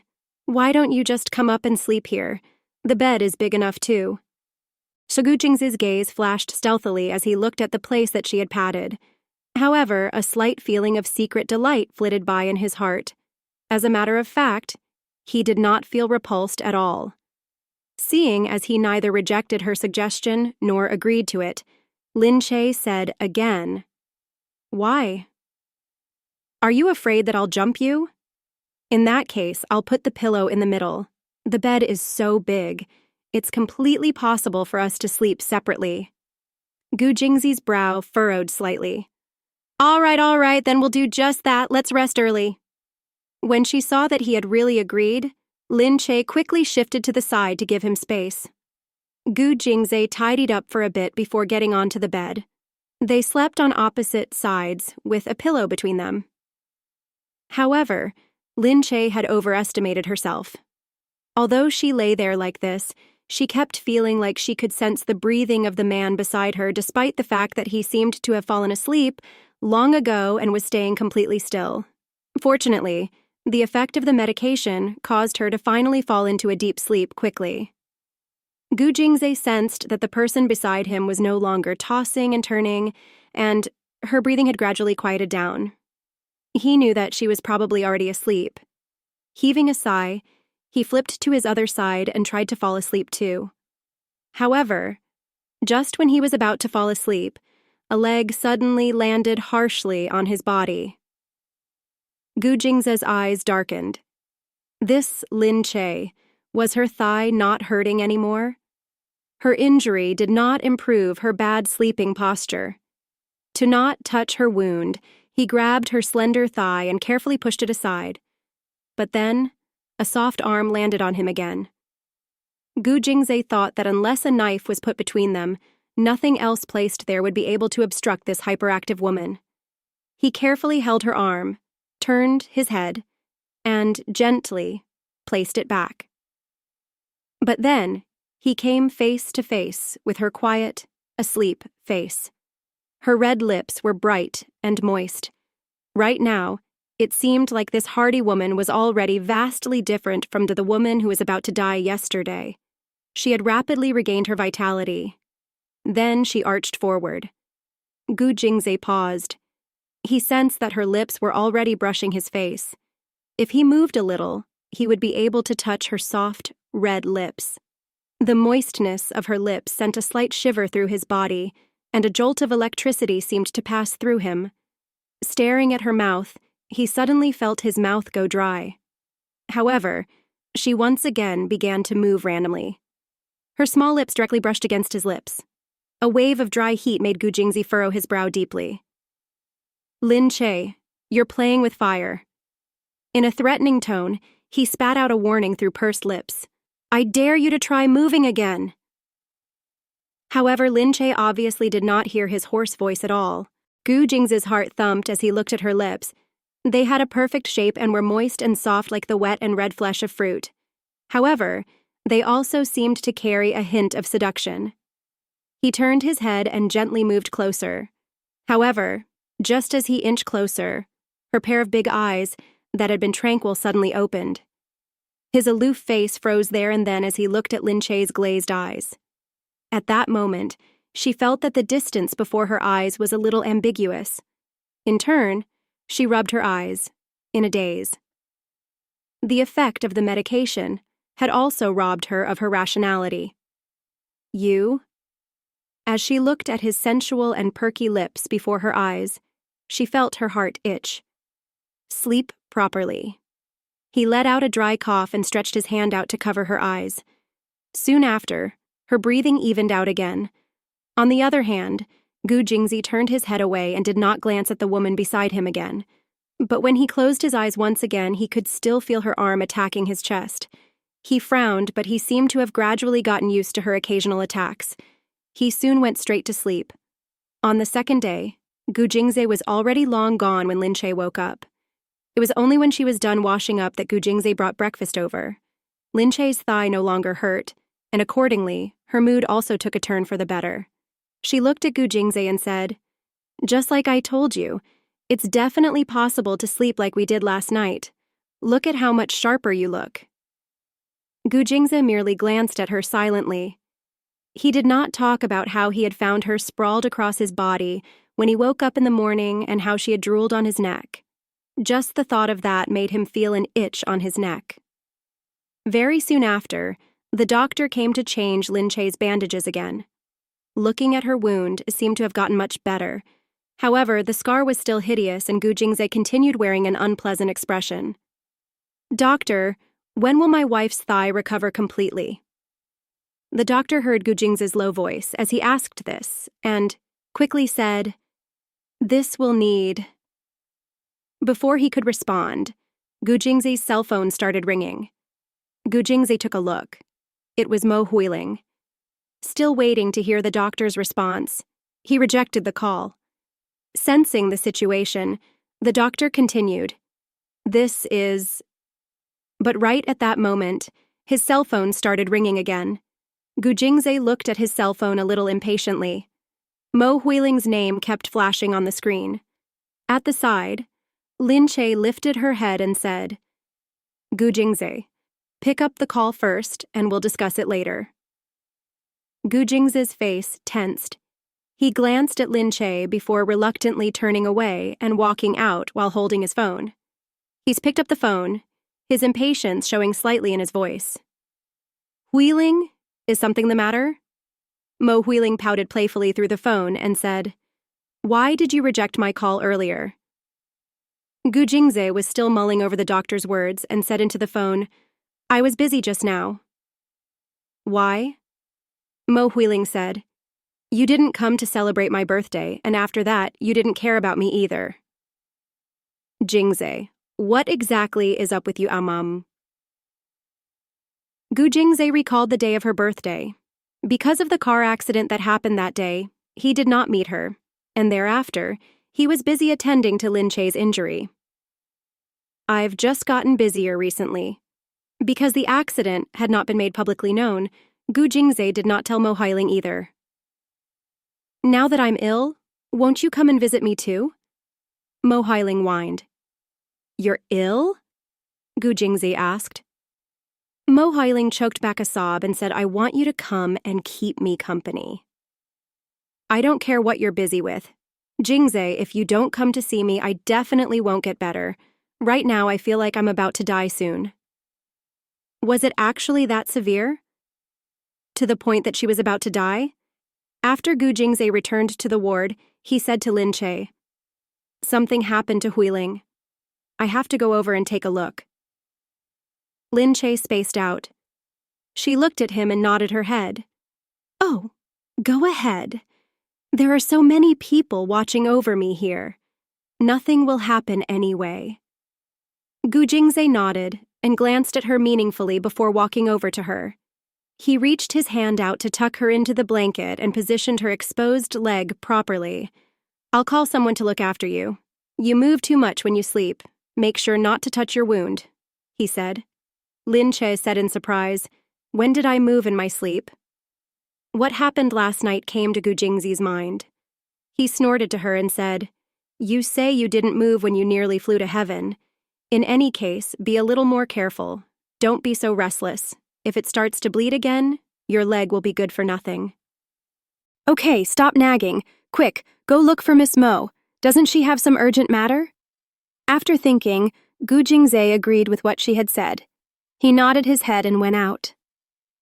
He reached Mo Huiling's house after driving for only half an hour. Mo Huiling's room was like a princess's room. She lay swaddled in her blanket as she listened to the noises outside. When she vaguely heard the sound of a car, she quickly looked at her clothes. Gu Jingzhe walked in very soon after, only to see Mo Huiling lying on the bed with half of her body exposed. Although she said she was ill, there was actually still makeup on her face while she laid in bed. Under the blanket, her silk night clothing covered her only slightly. She cast soft glances at him, ones that were as soft as silk, making her look extremely enchanting. Gu Jingzhe blanked out. He looked at her as she lay there and softly hummed. She said, "Jingzhe, if you didn't come quickly, you wouldn't have been able to see me anymore." Gu Jingzhe walked over hurriedly. "How did you fall ill when you were completely fine?" With the knowledge that he was coming, Mo Huiling had especially gotten someone to tidy up the room. She sprayed on a fresh-smelling perfume and also personally selected a sexy nightgown. Her freshly bathed body carried some tenderness and loveliness with it. She looked at him gently and said grudgingly, "I don't know. I only know that on the day you didn't come, I cried the whole night. After that, I couldn't eat anything too. I called numerous doctors to come over, but all of them didn't know what was wrong. I thought I was dying." How was she about to die? Lin Che was the one who almost died. Gu Jingzhe could not help but think of Lin Che. As he looked at Mo Huiling, he was slightly angry. "Huiling, I didn't go to your birthday party that day because something cropped up suddenly on my end. I really could not leave. Furthermore, it was a matter of life and death. I had no time to spare on other matters, which includes this very instance of you suddenly calling for me to come. I really shouldn't have come at all. It's only because you said you're ill." How was she really ill? He felt that Mo Huiling was truly too thoughtless this time. Mo Huiling took a glance. Gu Jingzhe was actually really angry. In the past, he could never even bear to say a single heavy-handed word to her. She did not feel that this had anything to do with Lin Che either. Her eyes darted around as she figured that the matter he had to deal with must have been a very serious matter, which was why he was this angry. She burst out crying immediately. With tears running down her face, she quickly said to him, "Jingzi, I had no idea if something had happened to you. I was just too worried about you. I love you too much. That's why I was also very upset. You could have told me if something was up. However, you aren't even aware that I cried the entire night that day. I kept calling your number, but none of my calls got through." He watched as Mo Huiling started crying sadly. Her words were indeed moving, and Gu Jingzhe's heart softened. He lowered his voice and said to her, "All right, sorry, Huiling. I spoke too severely because I was too anxious. It was I who didn't handle things properly that day and made you worry." Mo Huiling was still crying relentlessly. Gu Jingzhe could only pat her shoulder. "All right, Huiling. I truly apologize." Upon hearing his sincere apology, Mo Huiling thought to herself, as expected, he still could not bear for her to cry. She bit her bottom lip and said wretchedly, "As long as you know." Gu Jingzhe smiled as he looked at her, but he knew that he would break out in a rash if he touched her. This was why he never had the desire to touch her when he saw her. But right at this moment, he still felt uncomfortable all over, as if he was about to break out in a rash soon. His brow furrowed as he looked towards her. "Did you do something to the room? Why do I feel a little uncomfortable?" Mo Huiling paused before saying, I sprayed a bit of perfume here." Gu Jingzhe sighed and looked at her. "Huiling, you could have told me directly that you wanted me to come and see you. But how can you say that you've fallen ill?" Gu Jingzhe asked in a calm voice, because he had known from the moment he entered that she was feigning illness. Mo Huiling was shocked, never expecting him to see through her plans. Currently, she was still biting her lip as she said, "I just thought that you didn't want to come and see me, so I—" Gu Jingzhe lowered his head only to see that he had indeed broken out in a rash. When Mo Huiling saw that Gu Jingzhe was looking around the room with a slight expression of dislike showing on his face, she quickly said, "Let's go out and sit instead." Luckily, she had chosen a very beautiful nightgown. She got up and adjusted herself gracefully. Gu Jingzhe looked down her body, finding her dressing overly skimpy, but he made no comment and kept the thought to himself. He smiled at her and walked out. Gu Jingzhe knew that Mo Huiling looked very sexy dressed like this. However, perhaps because he knew that he would break out in a rash upon touching her, he still felt no attraction at all despite her being so beautiful. Seeing as Gu Jingzhe did not even look at her, Mo Huiling felt slightly disappointed for a moment. However, she got used to it gradually and thought to herself that this was just the way he was anyway. Ever since he fell ill, he could not get aroused from women. He had no interest in her, and he would have no interest in Lin Che either. She said to Gu Jingzhe, "Eat something with me before you go back." Gu Jingzhe said, "Okay, I didn't eat anything before coming over either." Upon hearing that Gu Jingzhe was so anxious when he heard she was ill, Mo Huiling smiled happily. "All right, I'll get someone to make some steak. You must compensate me at home here with my candlelight dinner." However, the maid came over and said, "Miss, the power at home has been cut. There's no way to cook anything." Mo Huiling yelled angrily, "How can this be? Make a call and ask about this. Settle this for me immediately." The maid said in a troubled tone, "Miss, this half of the city has no power. They said that it got cut while maintenance works were being conducted on the circuit. They're still rushing to fix it." Mo Huiling was insufferably angry. How could such an unfortunate thing happen? It was so rare for Gu Jingzhe to come.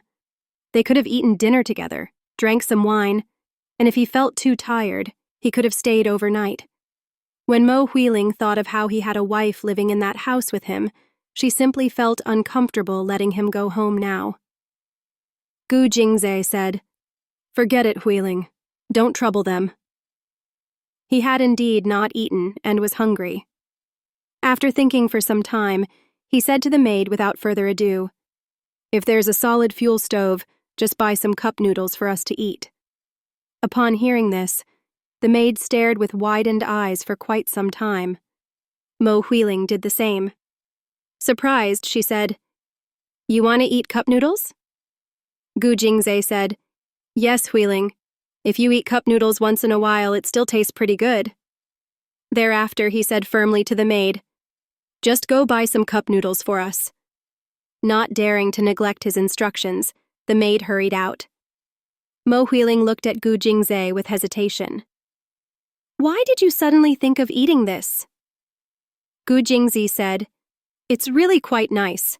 Try eating it and you'll know." Of course, Mo Huiling did not want to eat it. How could people of their status casually eat that kind of junk food? However, it was difficult for her to reject since Gu Jingzhe had suggested it. Soon, she saw the maid return with cup noodles. The maid brought it to the kitchen to prepare it, and shortly, its aroma wafted out. It was very pungent, and even masked the scent of the expensive perfume on her body. It made her feel even more repulsed. Frowning, she looked on as the cup noodles were served. Although it was garnished and presented properly, looking at it still made her feel disgusted. Looking at it, Gu Jingzhe thought that it looked very similar to what Lin Che had made the other day. In an instant, it worked up his appetite. He sat down and slowly began eating. Upon seeing him actually eat it with such relish, Mo Huiling was shocked. When she herself looked at it, she still found it difficult to swallow. With their status, it was not right for them to eat cup noodles. It could not compare to pasta. After finishing half the bowl, Gu Jingzhe noticed that Mo Huiling had managed to eat only 2 mouthfuls. He raised his head and said, "Why? Is it not good?"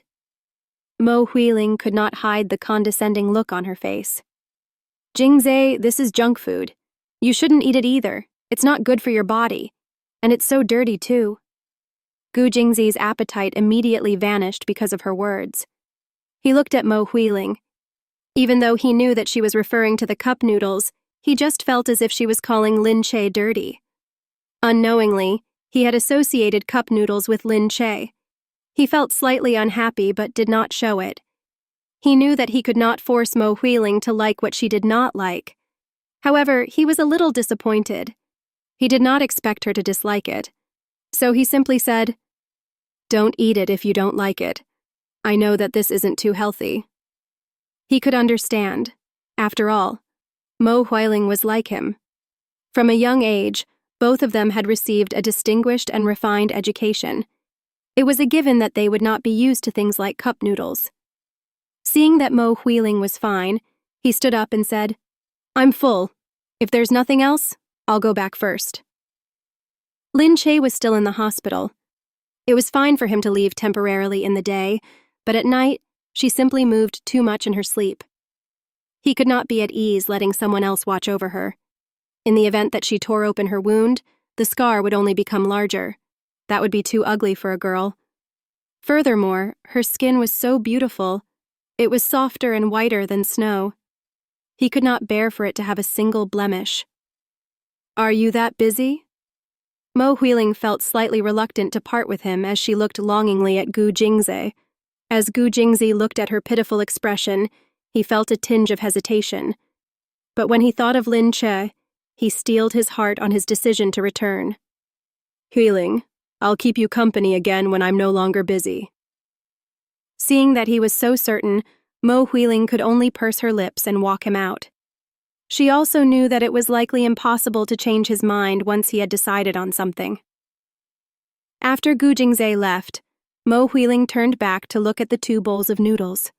She said fiercely to the maid, "Who bought these cup noodles? Throw all of them out. Buying such dirty things and bringing them home. It smells horrible. Clean up the room thoroughly. I don't want to smell even a hint of this odor." With nothing to do in the hospital, Lin Che surfed through the television channels and watched the entertainment news. She saw Gu Jingyu's interview during which he said that filming for the drama was still ongoing. Because of her injury, she had taken a few days off. Unexpectedly, the production team had immediately allowed her time off and did not trouble her at all. She saw that filming for the series was still proceeding like wildfire. She felt very anxious as well and wanted to quickly go back to participate in the filming. After all, this was a crucial opportunity for her, so she had no intention to easily give it up. As Lin Che pondered over the matter, Gu Jingze returned and saw her watching the television. Walking in, he asked, "Have you eaten dinner?" Lin Che replied with an, "Oh." Seeing as he looked refreshed, she figured that he must have returned from visiting Mo Huiling. However, she did not point this out. "I've eaten. I've taken my medicine too." "That's good." "The doctor said that I can be discharged tomorrow and rest at home," she said. Gu Jingze frowned. "Really? I think you should still stay under their care for a few days." The doctor had said so too, but Lin Che wanted to get back to filming quickly. She could only be Madame Gu for a few years. Sooner or later they would divorce, so she had to be able to hold her own. Lin Che said, "It doesn't matter. This is just a small injury." Gu Jingze's face darkened. "You almost died. It isn't a small injury." Lin Che said nonchalantly, "I almost died because I hurt a major artery. The danger of dying was just momentary. Now that the artery has been repaired, everything else is fine. There aren't any major organs in the thigh anyway." Gu Jingze's eyes focused on her, but after a long while, he finally said in a displeased tone, "Do whatever you want. Your body is yours anyway." When he finished speaking, Gu Jingze turned and left. Lin Che blinked a few times, believing that nothing was amiss. She laid down and continued watching television. The next day, Lin Che was discharged and allowed to return home. She sat in a wheelchair, which she found interesting since it was her first time sitting in such a contraption. Gu Jingze was supposed to carry her into the car, but when Lin Che saw that he was about to carry her, she said frantically, "Hey, don't move, don't move, let me take a photo." While saying this, she raised her arm and adjusted her position. She took a photo of her wheelchair, which automatically included her hospital gown. In front of her, Gu Jingze frowned. "Why are you taking a picture?" Lin Che raised her head, shook it, and said, "You don't understand. Since I got hospitalized, I must pretend to be pitiful and elicit some sympathy. Gu Jingze found it strange. What sympathy was there to elicit from such a thing? Lin Che repeated the process a few times. However, she felt that something was not right. After thinking for a bit, she asked the butler in front to move aside. Your car is such a good prop. Why don't I use it? Gu Jingze's pupils flashed dimly. Perplexed, he watched as she changed her position. She took a photo of her wheelchair with the Porsche as the background. While using the photo application in her handphone, she said, "If I take the photo like this, it wouldn't seem too intentional, but it won't prevent other people from seeing it either. Hey, Gu Jingze, you probably don't understand. It looks like I'm trying to get sympathy, but I'm actually showing off to everyone that I have a Porsche. Do you understand?" Gu Jingze stood there speechlessly while looking at this vain woman.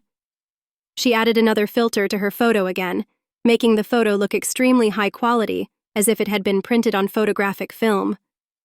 Thereafter, she posted it on Weibo, feeling pleased. He noticed that what she had written on Weibo was this: "Finally discharged. These few days in the hospital have really been insufferable. I'm grateful for the help of the medical staff." It was accompanied below by the photo of her lower body sitting in the wheelchair and the very obvious Porsche behind her.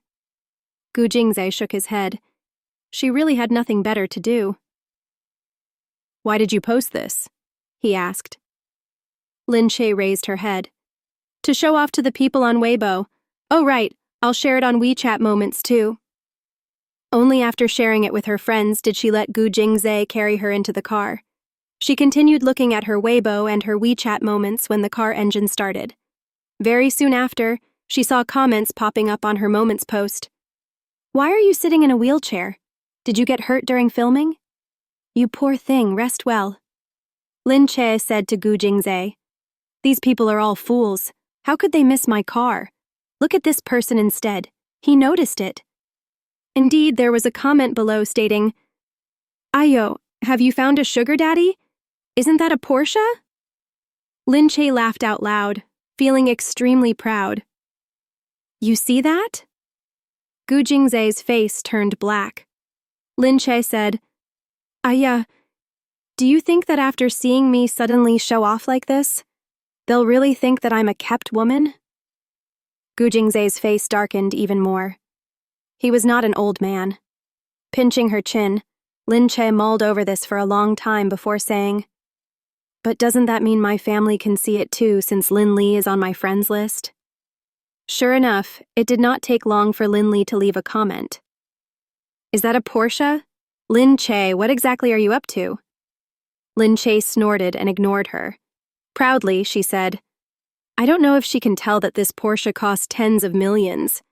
Compared to her cheap BMW, one is heaven and the other is dirt." Lin Che scanned her Weibo again, but not many people left comments there. Gu Jingze said, "You find doing something like this interesting?" Lin Che said, "Of course. In the past, yours truly could only watch others posture, but today I can finally do the same." Gu Jingze said, "What is there to posture? From what I know, the Lin family shouldn't be too poor. You should have seen a lot of this," Lin Che said. "But those things are not mine. My father is incredibly stingy to me. In the past, he always sent Lin Li and the rest to school in a big Benz. But I went to school with the housekeeper's scooter." Gu Jingze frowned and looked on as she scanned her Weibo indifferently. "A lot of people look at this?" he asked. Lin Che shook her head. "No. I may have been verified, and I may be an actress, but I'm not famous. I only have 2,000 fans following me, hehe. But one day, I will definitely make it so that I have 1 million, 2 million, even tens of millions of fans. I want to get tens of thousands of comments when I post on Weibo just like Mu Feiran." Looking at her speak so grandiosely, Gu Jingze shook his head. "In that case, I'll congratulate you beforehand on your success." "I'll definitely succeed." Saying this, she raised her fists resolutely. Upon seeing this, Gu Jingze could not help but smile. He shook his head and looked ahead. After returning home, Lin Che felt much more comfortable. Back at the hospital, All she saw was the apparatus in her ward, and in actuality, it dampened her mood. Especially when she thought about how much it cost per day for her to stay in the VIP ward, she felt even more uncomfortable. Seeing that she indeed looked fine, Gu Jingze focused on his work the next day. When Lin Che saw that Gu Jingze had left, she insisted on going to the filming site. Butler Hu wanted to stop her, but Lin Che said hurriedly, "No way. How many days has it been? If I continue to be absent, the production team won't want me anymore." Without a choice, Butler Hu could only secretly give instructions to watch over her more carefully. Lin Che arrived at the filming site, and she even sat in her wheelchair all the way there. The film site was bustling, and the production staff was not troubled at all by her absence. But when they saw her returning in a wheelchair all of a sudden, someone walked over to her and asked in a concerned tone, "What happened? I saw your Weibo post. You even got hospitalized?" But Lin Che said simply, "There was a car accident. Luckily, only my leg got hurt and nothing else was affected." Everyone offered a few words of consolation and told her to focus on getting rest. "You're sitting in a wheelchair. You shouldn't have come." Lin Che said, "No way. Like this, I can still film some scenes of my upper body or of me sitting down. If I can film some scenes, I'll film them. Otherwise, the production team may not be able to keep to schedule."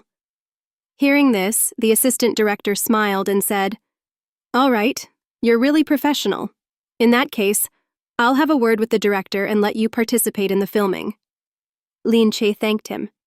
The moment she finished, she heard a low voice from behind her. "You have a Weibo account?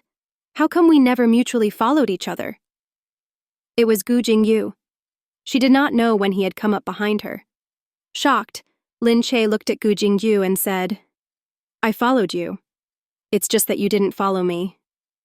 He had so many fans. How could he have noticed her? Gu Jingyu asked for her handle. "I'll follow you."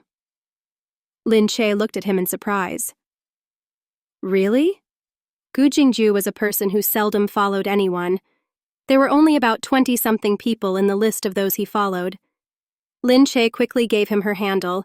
He searched for it and followed her without hesitation.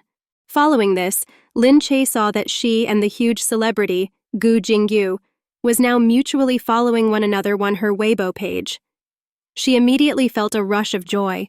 When she clicked into Gu Jingyu's Weibo page, she saw that his fan count was at 20 million. Even if he randomly posted a punctuation mark, he would get tens of thousands of comments. Indeed, he was an S-list celebrity. And when she returned to her own Weibo page, she saw a notification. In an instant, thousands of people had followed her Weibo page. With one look, she knew that those were the people who had trickled over after seeing that Gu Jingyu had suddenly followed her.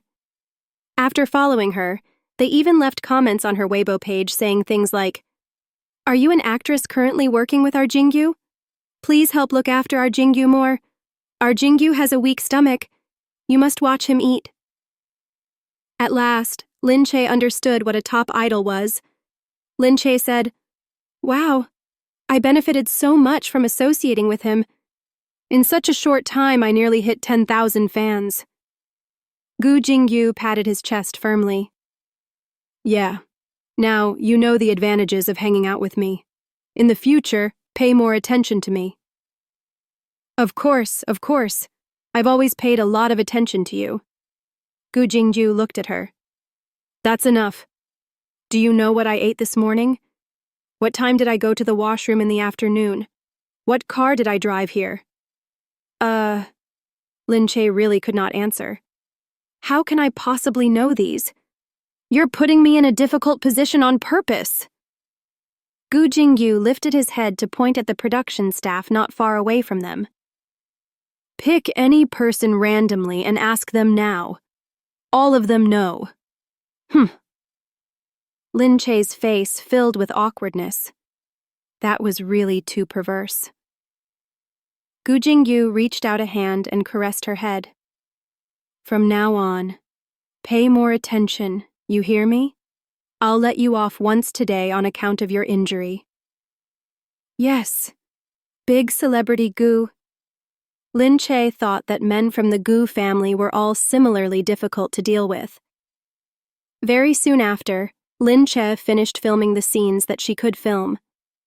By that time, it was already deep into the night. When Lin Che bade everyone goodbye and left, she saw Lin Li leave at that moment too. Lin Li had taken notice of Lin Che and even looked like she was about to approach her. But before she could do that, she saw Gu Jingye already walking right beside Lin Che's wheelchair. Lin Li froze as she watched Gu Jingye strike up a conversation with Lin Che. Her face became overcast immediately as she turned around and walked away angrily. As Lin Che looked at Gu Jingyu, who was following her again, she did not notice that everyone was looking at them strangely the moment Gu Jingyu came over. Gu Jingyu lowered his head and looked at her wheelchair. "You're going back?" "Yes. I'll take you back." No need." "It's on the way. Let's go." As he said this, Gu Jingze did not wait for Lin Che's reply at all. He simply lifted his head and instructed someone to get the car. It was only when they were seated in the car that he asked Lin Che, "Where do you live?" Lin Che looked at him speechlessly. "You don't even know where my house is, but you said it was on the way?" Gu Jingze froze. This Lin Che, there were times when she was not that stupid. "Which is why I said when you pay attention to someone, it will still be on the way even if she lives at the ends of the earth. This is what I call paying attention to someone. Do you understand?" As he said this, he patted her head again. "Quick, tell me, where do you live?" Left with no choice, Lin Che could only tell him her address. When Gu Jingyu heard it, he said in a confused tone, "I didn't expect you to live in such an exclusive area. Cars are not allowed to drive in there." Lin Che said, "Just drop me off at the entrance. I'll get someone to push me in." Gu Jingyu said, "All right, I know someone who lives there, so it's not convenient for me to go in. You can go in by yourself." The car arrived at the entrance very quickly. He personally pushed her out of the car and escorted her to the entrance before leaving. Lin Che's embarrassment showed slightly as she waved to him before going in hurriedly. Gu Jingze had still not returned home. The family doctor had already changed her medicine and said that her wound was recovering swiftly because she was young. Just when Lin Chi, who was seated on a couch, was feeling pleased with what he said, she heard her cell phone ring. Yu Min Min was calling. Lin Che quickly accepted the call and said, "Sister Yu, what's up?" Yu Min Min said, "Hey Lin Che, are you dating Gu Jingyu?" "What?" Lin Che literally felt like she had heard some fantasy story. "How's that possible? No way." Yu Min Min said, "Some breaking news was just reported that stated that you and Gu Jingyu were discovered to be dating. What exactly is happening?" Lin Che could not immediately think of a reply either. After putting down the phone, she quickly looked at the news on her phone. Sure enough, she discovered that she had gone on the news. There were pictures of the two of them chatting together and of him sending her home. According to the reporter, Lin Che was a rookie on the team, and Gu Jingyu had always treated her very well. This was correct, but everything else after was complete nonsense.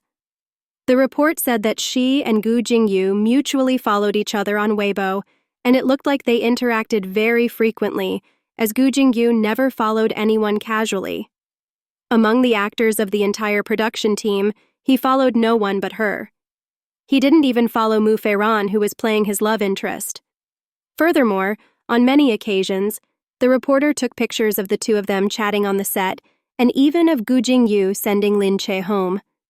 Upon seeing the report state these things with definite certainty, she was stunned. These reporters were too good at making up a story from pictures. With merely these few photos, they were capable of thinking up so many stories to write in their reports. Although she also understood that writing a report about Gu Jingyu would bring in money, this was too irresponsible of them. Lin Che hurriedly went to the company. The moment she wheeled her wheelchair in, she saw Yu Min Min coming out from inside. "This time, you're going to become famous. Earlier, many reporters came to ask about you." Lin Che gave a sullen face. "Is that so?" I only saw people scolding me cruelly on Weibo. Many fans had come to her Weibo page crying and yelling. In one night, her Weibo fan count had indeed increased by a fair amount, but they were all haters. Below a recent post that she had made on Weibo, tens of thousands of people left comments scolding her. They all claimed that she was using Gu Jingyu to create hype. But what made Lin Che gloomy was the fact that from the beginning, she had been the passive party.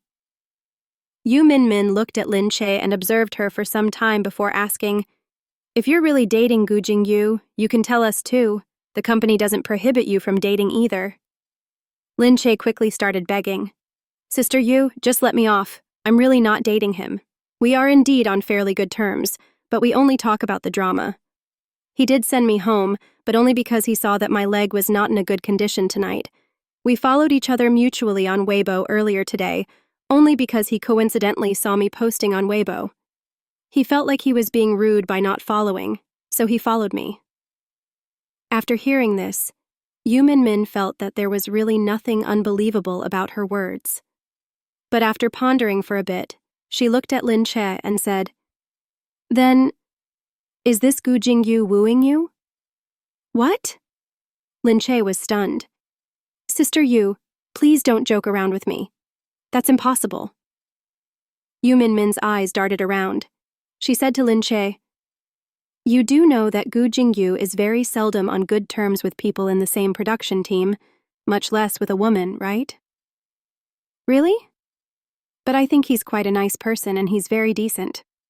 When we talk, it's really always about the drama.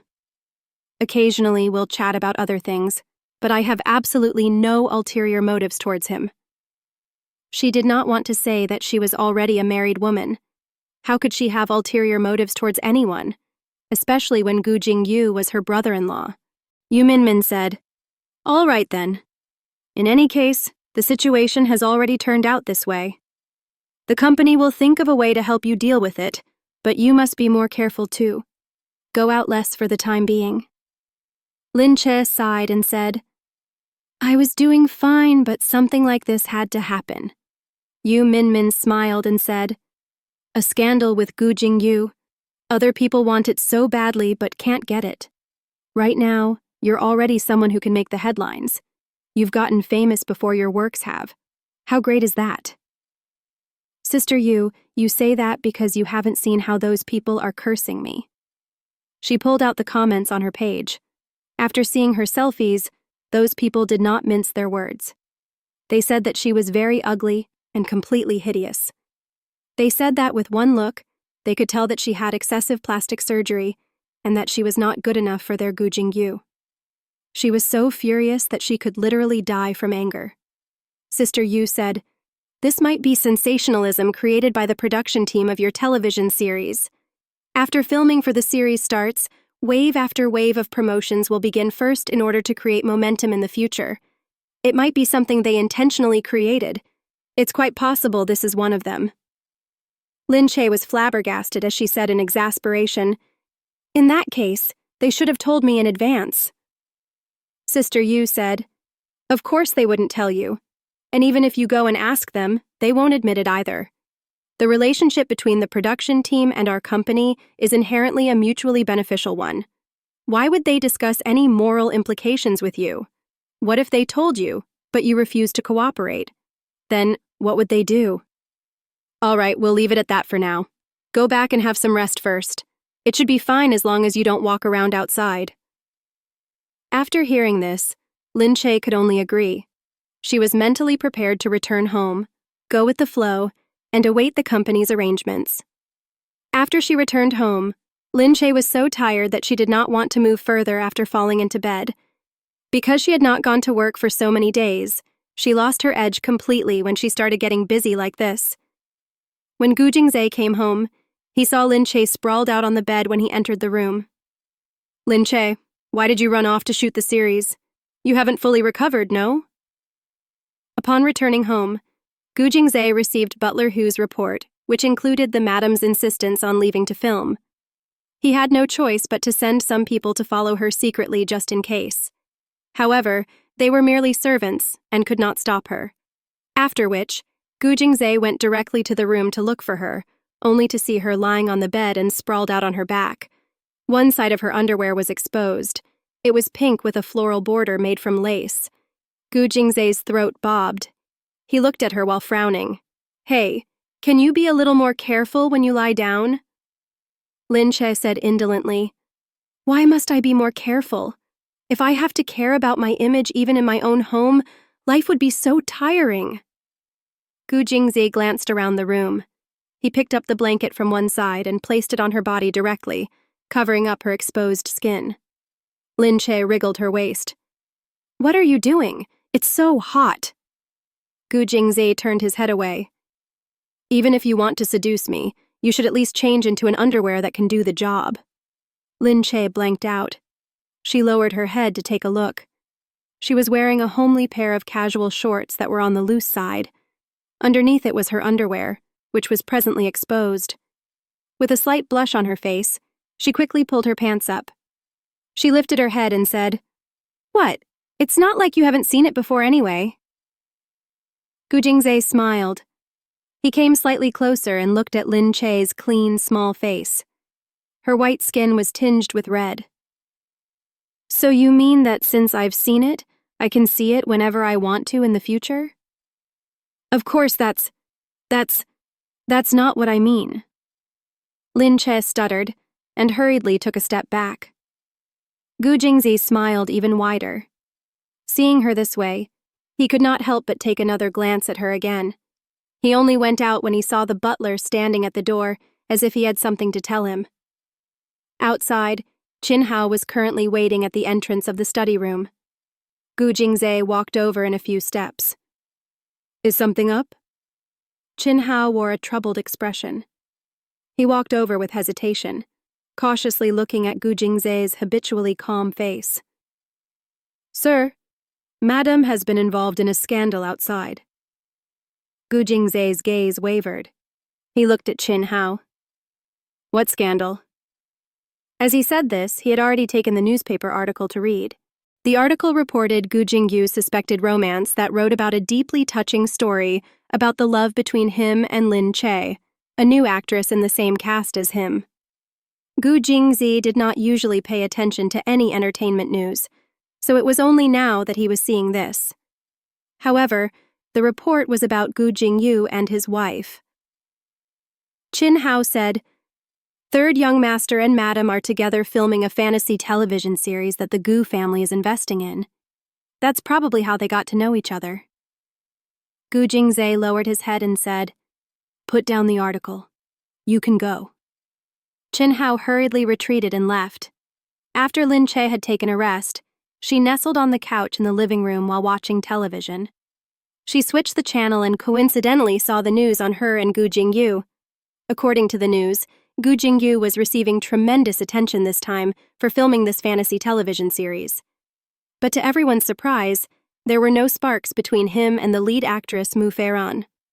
Instead, there were rumors involving him and a new actress. However, the reporters had yet to receive an official response from Gu Jingyu's company, so they were still unclear on the validity of the rumors for the time being. Lin Che rubbed her forehead. What did they mean? Was it degrading to be involved in a scandal with her? Angrily, she switched channels immediately. But then, she heard a low and somber voice from behind her. "Why did you change the channel after seeing me approach?" Gu Jingzhe was standing upright behind her. He looked at Lin Che and walked over in a few steps. Lin Che said frantically, "Ah, you saw this." Gu Jingzhe's face turned gloomy as he gazed at Lin Che meaningfully and sat down in a casual posture. He spread open the newspaper and swept his eyes across it. "Yes. Do you have anything to say?" Lin Che rushed to explain. "I didn't do this on purpose. I don't know which reporter fabricated this nonsense. You know it's impossible if you just think. In reality, I've only known Gu Jingyu for a short time. We're both quite unfamiliar with one another." Gu Jingzhe looked at her. "It's just a rumor?" His gaze was unfathomable, but as Lin Che looked at him, she still nodded quickly. Secretly, she felt that Gu Jingzhe was definitely unhappy. Everything else aside, Her being involved in a scandal with Gu Jingyu, it would be strange if he was glad. Sorry, Gu Jingze. I didn't do it on purpose. I know that we're already married. Even though it's a contractual marriage, we agreed that we'll be responsible towards one another. It's difficult to make sure that your family won't overthink it if they see this. I'm afraid you have to give them some explanation that this is just some sensationalism created by the production team. It has nothing to do with us. We don't even know how word got out. Gu Jingze's expression seemed to deepen. His inscrutable eyes restrained any expression from showing and made them look even more smoldering. The moment she saw this, Lin Che rushed to say, All right, I'll go explain. I stirred up this trouble, so I'll be responsible for explaining to your family. I won't cause you any inconvenience. I didn't do it intentionally either. Next time, I will definitely be more careful. I'll try my best not to cause you any trouble. My company is already handling this matter, and I believe Gu Jingyu's side doesn't like scandals either, so they will definitely deal with this matter properly to the best of their abilities. You don't have to worry. Soon, no one will bring up this matter again. I'm not angry. Isn't this just how the entertainment industry is? Gu Jingze stood up leisurely from the chair. However, he looked at her meaningfully with a piercing gaze like an icicle that stabbed her cruelly. Thereafter, he walked up the stairs in quick steps without looking back once. Didn't he say that he wasn't angry? Lin Che sat there feeling like she had just been ruffled by the wind. The doctor swiftly came to change Lin Che's medicine. When he was done, she was supposed to rest further. But when she entered the room, she saw no trace of Gu Jingze. She quickly held back a maid and asked, Your sir is busy? The maid said, Madam, sir has been in the study room all along. He didn't come out at all. Lin Che pondered for a bit before wheeling herself to the study room. Gu Jingze? She knocked on the door and said, Gu Jingze, what's up with you? Are you angry? However, there was no movement inside.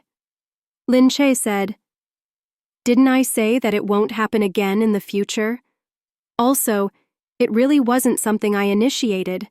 I'm also very confused as to how things became like this. What else do you want me to do? Right at this moment, the door opened swiftly. Gu Jingze looked at her with a steely expression. Who told you that I was angry? This? But with a swish, the door was shut again. Lin Che was once again shut off outside the door. Flabbergasted, she said, And still, he said he wasn't angry. He really said one thing but meant another. Left with no choice, she pushed her wheelchair outside, only to see someone walking in from the outside.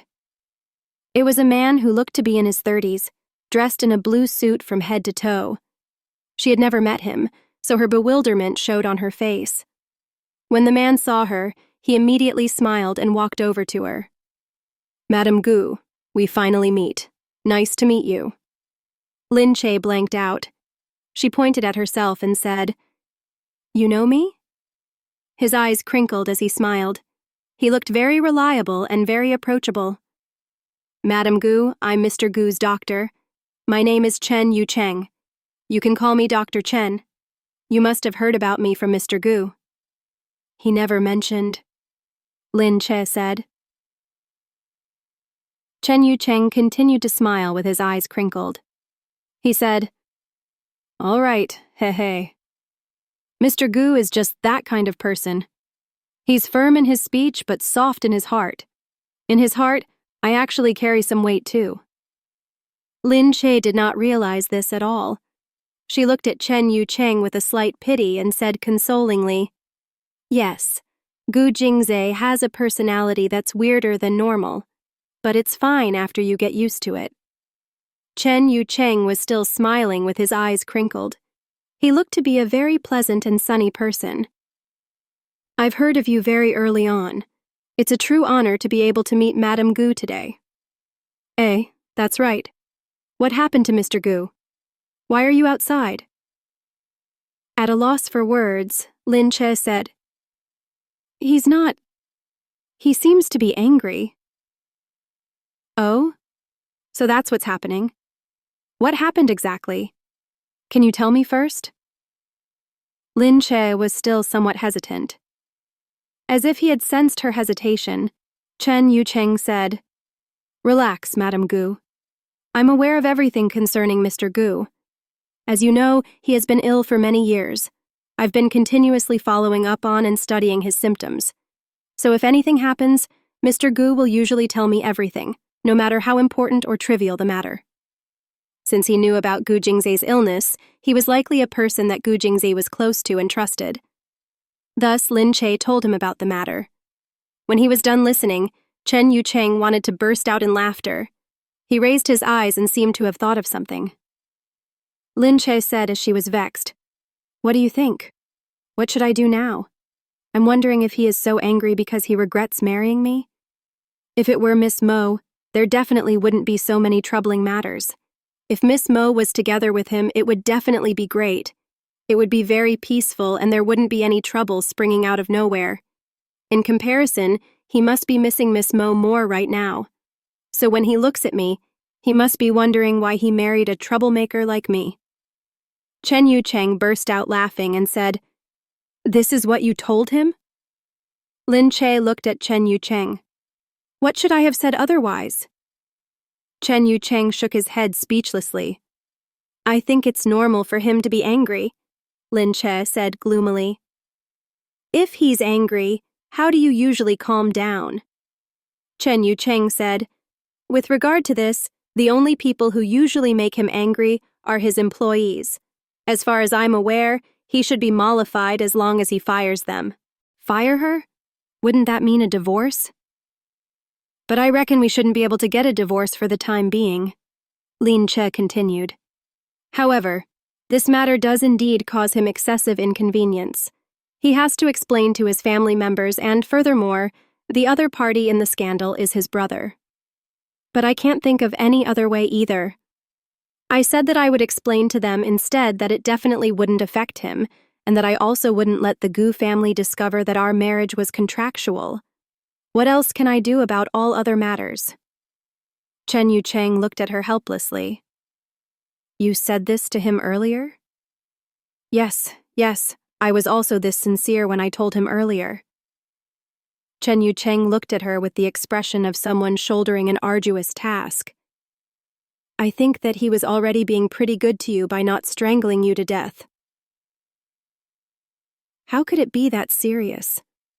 Chen Yucheng said, "Madam Gu, you can continue staying here and thinking of alternative methods. I'll go over and take a look at how your husband is doing." "Oh." Lin Che watched blankly as he went in.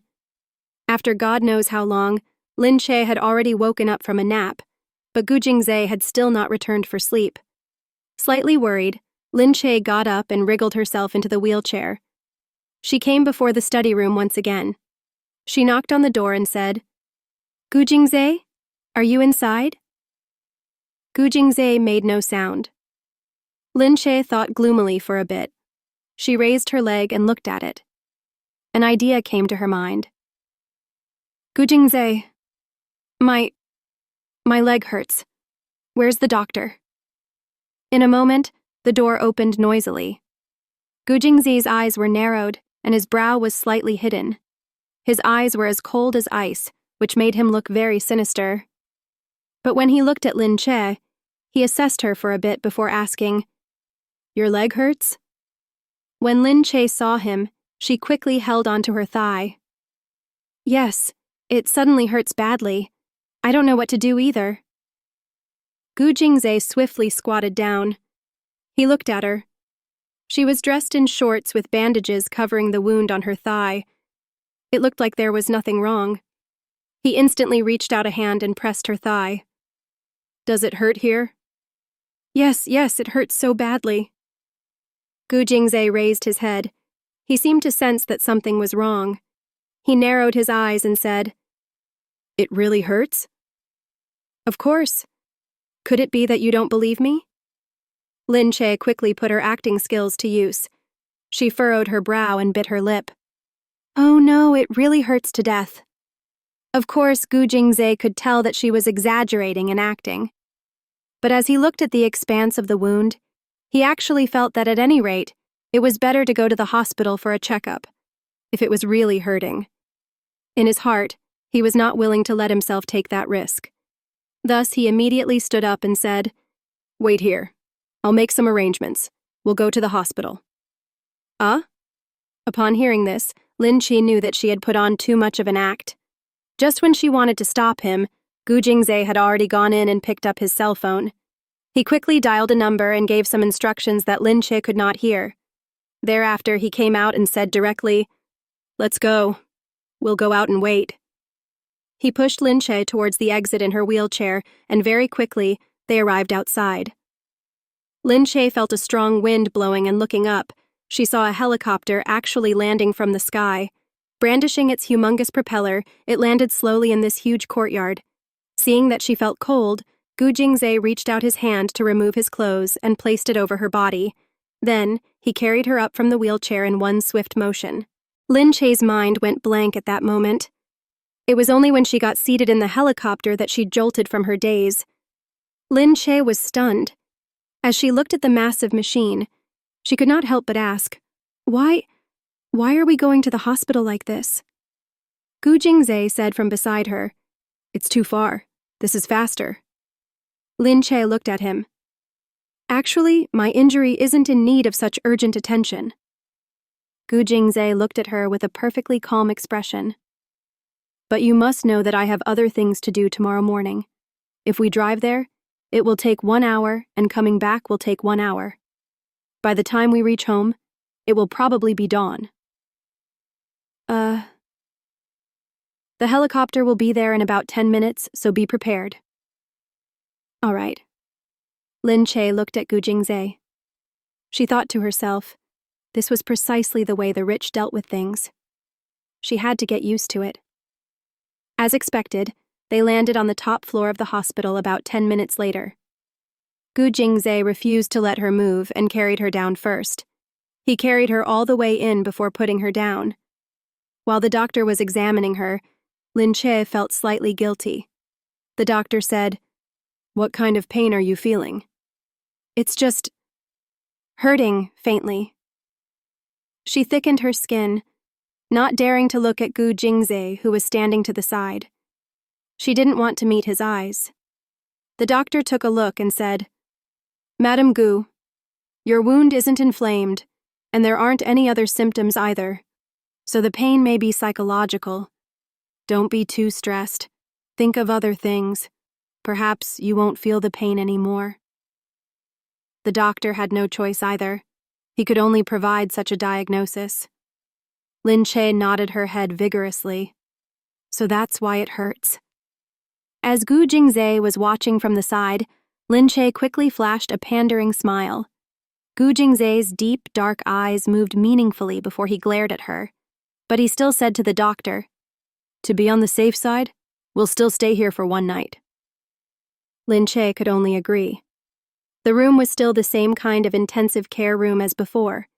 Gu Jingzhe had made arrangements at the entrance, and just as he had expected, if they had taken the helicopter here and went through the entire ordeal, it would already be early dawn. Lin Chi sat there guiltily. She looked at Gu Jingzhe's thin lips pressed tightly into a line. The lines of his jaw also followed suit, clenching tightly. He looked as cold as ice and very difficult to approach. Against her will, her heart drummed faster in her chest. When she saw him turn around to look at her coldly, she quickly flashed a toady smile. "It has been hard on you. Go to sleep quickly." Gu Jingzhe glared at her before sitting down. Lin Chi said hurriedly, "Gu Jingzhe, come over here. I want to talk to you." Gu Jingzhe snorted and sat there unmoving. Lin Chi steeled her mind and came down the bed directly. But when she went down and her heels hit the ground, her thigh was pulled and she began to hurt as well. She hissed as she held onto her thigh and nearly fell. Gu Jingzhe's eyes darkened. Tossing everything else aside, he quickly walked over in a few steps. He stretched his arms out under her armpits and carried her directly. "Lin Chi, why did you move recklessly for no reason?" Gu Jingzhe was furious. He had been so shocked by her earlier actions that his heart had almost jumped out of his chest. Lin Che was really hurting. Her brows were furrowed, and when the light shone on her, her small face scrunched up slightly. Gu Jingzhe held her up and stabilized her. When he turned his head, his lips brushed against her earlobe. Her soft and tender earlobe even had some fine hairs on it. The fine hairs reflected the light shining on them and looked very cute. This instantly messed up his thought process, and in turn he frowned and wanted to let go of the wretched woman. But just as he was about to let her go, Lin Che pulled his arm with both hands. "Gu Jingzhe, stop being mad," she said softly and gently. She looked at him with a clear gaze, her expression particularly arousing his protectiveness. But Gu Jingzhe's gaze continued to rest on her ear thoughtfully. As he looked at her rounded, smooth, and small ear, he had the crazy urge to suck it for some strange reason. Had his illness already started developing in the perverse direction? Why did his whole body heat up from looking at her small ear? He felt her hand still resting on his arm. The places that she had touched heated up even more, causing him to feel so agitated that he wanted to shrug her off. "Let go of me, Lin Che." His expression began to darken even more. Seeing this, Lin Che became more anxious. "Don't be angry, Gu Jingzhe. Hubby, don't be angry. Don't be angry. When a married couple fights, shouldn't they eventually reconcile? Don't be angry anymore." Lin Che had really put all of her skills to use as she wanted to soften this difficult man. However, Gu Jingzhe's expression did not improve. The initial gloominess on his face was now tinged with some red instead. It looked as if he was extremely angry, and it scared Lin Che so much that her voice became slightly weaker. Hubby, don't be angry, on account of me being so pitiful that I can't get down from the bed." She hugged one of his arms with both her hands. Like a little child, she pouted with her eyes and looked miserable as she shook his arm from side to side. As Gu Jingzhe listened to her increasingly gentle voice, he looked down at the arm that she was shaking.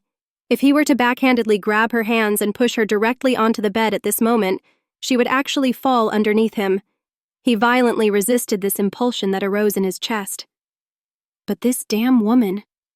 Couldn't she stay still for a while and not sway around? Her swaying made his eyes all dizzy. "Lin Che, I said let go of me. Do you not understand?" Feeling somber, Gu Jingzhe yelled angrily. Lin Che took a look at him. Was he really angry now? Immediately, she loosened both her hands, but she lost her balance and instantly fell backward. Seeing this, Gu Jingzhe stretched his hand out and wrapped it around her waist. However, he was pulled down by her momentum. Facing the direction in which she was falling, he fell down together with Lin Che. Lin Che's eyes widened. She felt his soft, thin lips smash heavily on her mouth. That handsome face enlarged before her eyes. His face flushed slightly red. Lin Che felt a pain on her chest. She looked down only to see his chest pressing on hers. Instantly, her face turned completely red too. This time, Gu Jingzhe could clearly feel her breasts on his chest. However, he looked at Lin Che and immediately rolled to the side and quickly detached himself from her body. His movements were as fast as lightning.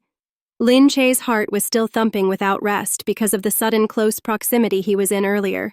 Seriously, it was unbelievable. She almost had the urge to kiss him earlier. Was she crazy? Her mouth was on the verge of moving closer to his. Was it because she had spent a long time together with him that it was difficult for her to resist the temptation of his beauty? Indeed, Gu Jingzhe was very handsome and very sensual. Even the way he fell down earlier was absurdly beautiful. The perky shape of his lips was extremely seductive.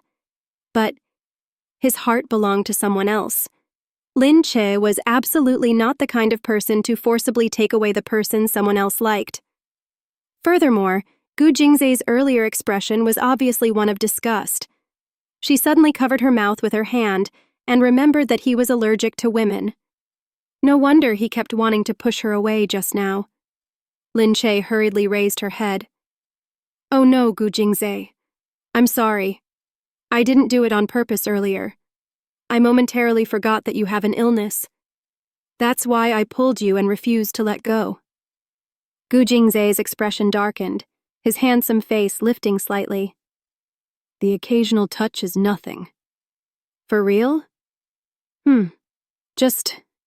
He looked at her chest. Unable to resist, he glanced at it again. At once, she very astutely discovered his gaze, captured it, and followed it, lowering her head together with him. Gu Jingze turned his slightly red face away and avoided her gaze to hide his expression. He said coolly, "The shape of your breasts is not bad.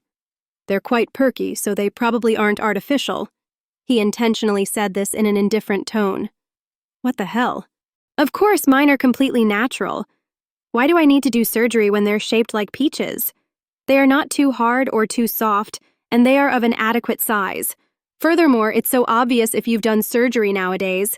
If you lie down, you'll immediately be exposed. I'm telling you. They say that after lying down, artificial breasts won't become flat because they were made arched.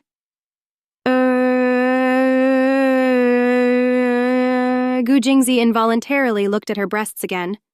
He forcibly shifted his gaze and said, "You sure know a lot." "That's a given," Lin Chi continued. "I have a very extensive scope of knowledge." Saying this, Lin Chi touched her leg unnaturally. Gu Jingzi remembered that her leg had been hurting earlier and was worried about whether she had touched it.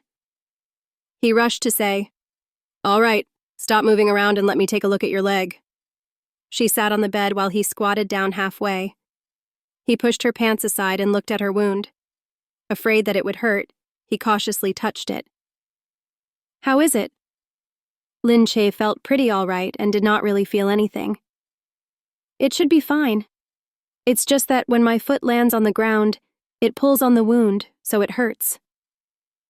Gu Jingze said, "Then you should stay still." Lin Che thought, wasn't she just anxious earlier? Wasn't it his fault for suddenly ignoring her? Gu Jingze raised his head to look at her, but his gaze was still fixed directly on her chest. He did not realize this in the past, but only now did he suddenly feel that her breasts indeed looked very appealing after looking at it from this direction. They were entirely symmetrical mounts, and they looked round, full, and cute.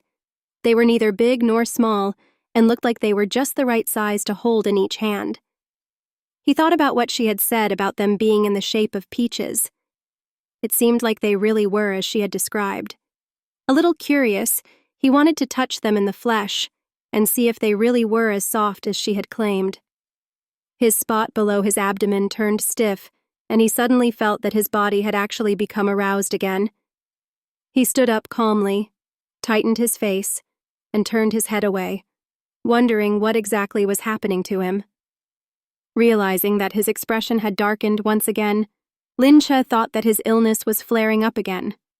She looked at him with a slight worry and asked anxiously, "Why? Gu Jingze, is there something wrong? Do you need me to call the doctor? If I'd known earlier, I wouldn't have asked you to touch me." This stupid woman. She thought that he was continuously evading her because of his illness. However, his allergic reaction was secondary right now. His primary illness was something else. It was something a little unexpected, and it made him very irritable at the moment. He felt that he really needed to properly question Chen Yucheng now, and whether his original illness had mutated so that there were other complications. Otherwise, why would he be feeling this way? Not in the mood to bother with this stupid woman. He turned his head and said, "All right, I'm fine already. Go to sleep." Lin Che said, "Then, can you still share a bed with me tonight? Or do you want to go out and sleep?" When he looked at the bed, he felt a little reluctant to leave. It was only after some hesitation that he said, "It's already so late. Where else can I go to sleep? I'll just put up with it for a few hours." Lin Che replied with a, "Oh," and made some space for him. It did not matter to her anyway. As long as he did not feel uncomfortable sharing the same bed as her, it was fine. Now, she had to consider the feelings of the patient. Even though it seemed that she was the one who had come to the hospital, Lin Che lay down and placed the pillow in the middle again. As Gu Jingze looked at it, he wondered to himself whether the pillow actually served a purpose when it was there. However, he still did not reveal his thoughts. He realized that he actually felt a hint of slight anticipation. If she fell asleep and started moving around again, would she suddenly sprawl out on his body? Then, he would be able to feel for once what exactly her allegedly peach-shaped breasts felt like. The two of them lay down on the bed together without switching off the light. She lay there playing with her cell phone. When it started ringing, she saw that someone had sent her a friend request on WeChat. When she opened it, she saw to her surprise that it was Gu Jingyu. She could not help but be slightly dumbstruck. Still, she hurriedly accepted the request. Once she accepted it, he immediately sent her a message and asked her, "So you haven't gone to sleep?" Lin Che quickly asked. "Big celebrity Gu, why did you add me?" Lin Che thought. Perhaps it was to talk about the scandal. So she asked hurriedly, "Is this about the scandal? Are you guys going to settle it?" She remembered that Gu Jingyu very seldom had these kinds of rumors. Some people said that Gu Jingyu was himself very averse to scandals, so once there were seeds of a rumor, he would begin to suppress them. Gu Jingyu immediately replied, "Why do I have to deal with the rumors?" Lin Che was a little flustered. "Of course you do. Did you not see how overboard they went in fabricating a story?" "I saw it." "Then why don't you deal with it?" "Dealing with it is useless. Just ignore it. It'll be fine after a few days." This was slightly different from Gu Jingyu's usual way of doing things. "But they're very ridiculous, and they exaggerated it so much. It's not too good to let all these rumors go around," Lin Che said quickly. But Gu Jingyu replied, "I don't even care. Why do you care?" Frustrated, Lin Che really wanted to scold someone. Of course he did not care because he was not the person being scolded, but she, on the other hand, had been scolded brutally. It shocked her to the extent that she did not dare open her Weibo page. The moment she opened it, there was a tidal wave of curses, each harsher than the one preceding it. "No way. Big celebrity Gu Jingyu, you must save me. If you don't step out and settle it, this situation will definitely continue to worsen," Lin Che quickly said. Still, Gu Jingyu continued to reply monotonously. "How will it worsen? I think it's pretty good." "Nonsense. I've been scolded so harshly." "They'll stop after scolding for a few days." "No way." Gradually, Lin Che had unknowingly become extremely casual when speaking to him. "In that case, why don't I post on Weibo tomorrow and say don't curse at her anymore? If there's anything you would like to say, direct it at me instead." When Lin Che saw his response, she nearly fainted. "Then they'll curse at me even more harshly." "Then what do you want me to do?" "Just say that we're merely friends from the same caste and that we've known each other for a few days. Say that they're just fabricating a story from the pictures and that everything they've said is a lie." This was the truth anyway. Unexpectedly, Gu Jingyu said instead, "But what if we really get together in the future and these reports come out? Wouldn't we be slapping our own faces?" "Hello, who would really want to be together with you?" "Of course we won't be together. Don't worry, you definitely won't be slapping yourself on the face," Lin Che said quickly. Gu Jingyu immediately sent her a crying emoticon. "It hurts me when you do this." "If it hurts you, it hurts you. In any case, you must settle this properly for me." "Seriously, how do you know if you'll regret being this heartless to me today in the future? Who knows whether or not you'll suddenly fall for me in the future and desperately want to marry me?" "Get lost. That's impossible." "Why is it impossible? Anything is possible." Lin Che looked at his response wordlessly. She knew that he was doing this intentionally to tease her.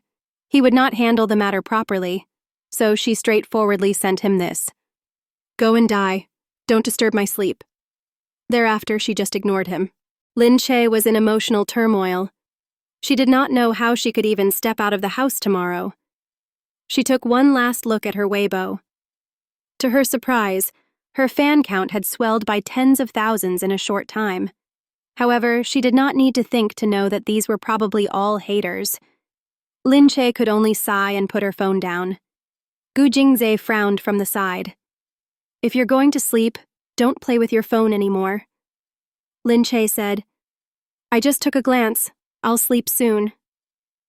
She lay on her side, facing Gu Jingze. His eyes were already shut. Even lying down, Gu Jingze's body was completely straight. Every time Lin Che looked at him, she always felt as if he would not move at all in the night. Lin Che looked at his face, which was fully illuminated under the weak shining light. Only half of his body was covered by the blanket, so his strongly built body was perfectly divided into two sides, one bright and one dark. The bright side was gleaming with a bronze-colored sensuality and firmness, but the dark side elicited even more wild thoughts than the bright side. It seemed to be bathed in a layer of dim, rosy light. Its extravagance gave rise to a splendid temptation. When he closed his eyes, his eyelashes appeared even longer in a way that evoked more tender affections. His perfectly shaped lips were slightly perked up, and his jawline flawlessly outlined his handsome face in its entirety, holding it out tautly. Below that gorgeous face, the Adam's apple on his throat moved slightly. Further below, his collarbones were in a position where they could be seen clearly. Even as he lay like this, their shape could be clearly discerned. Even further below. Lin Che turned her head away quickly.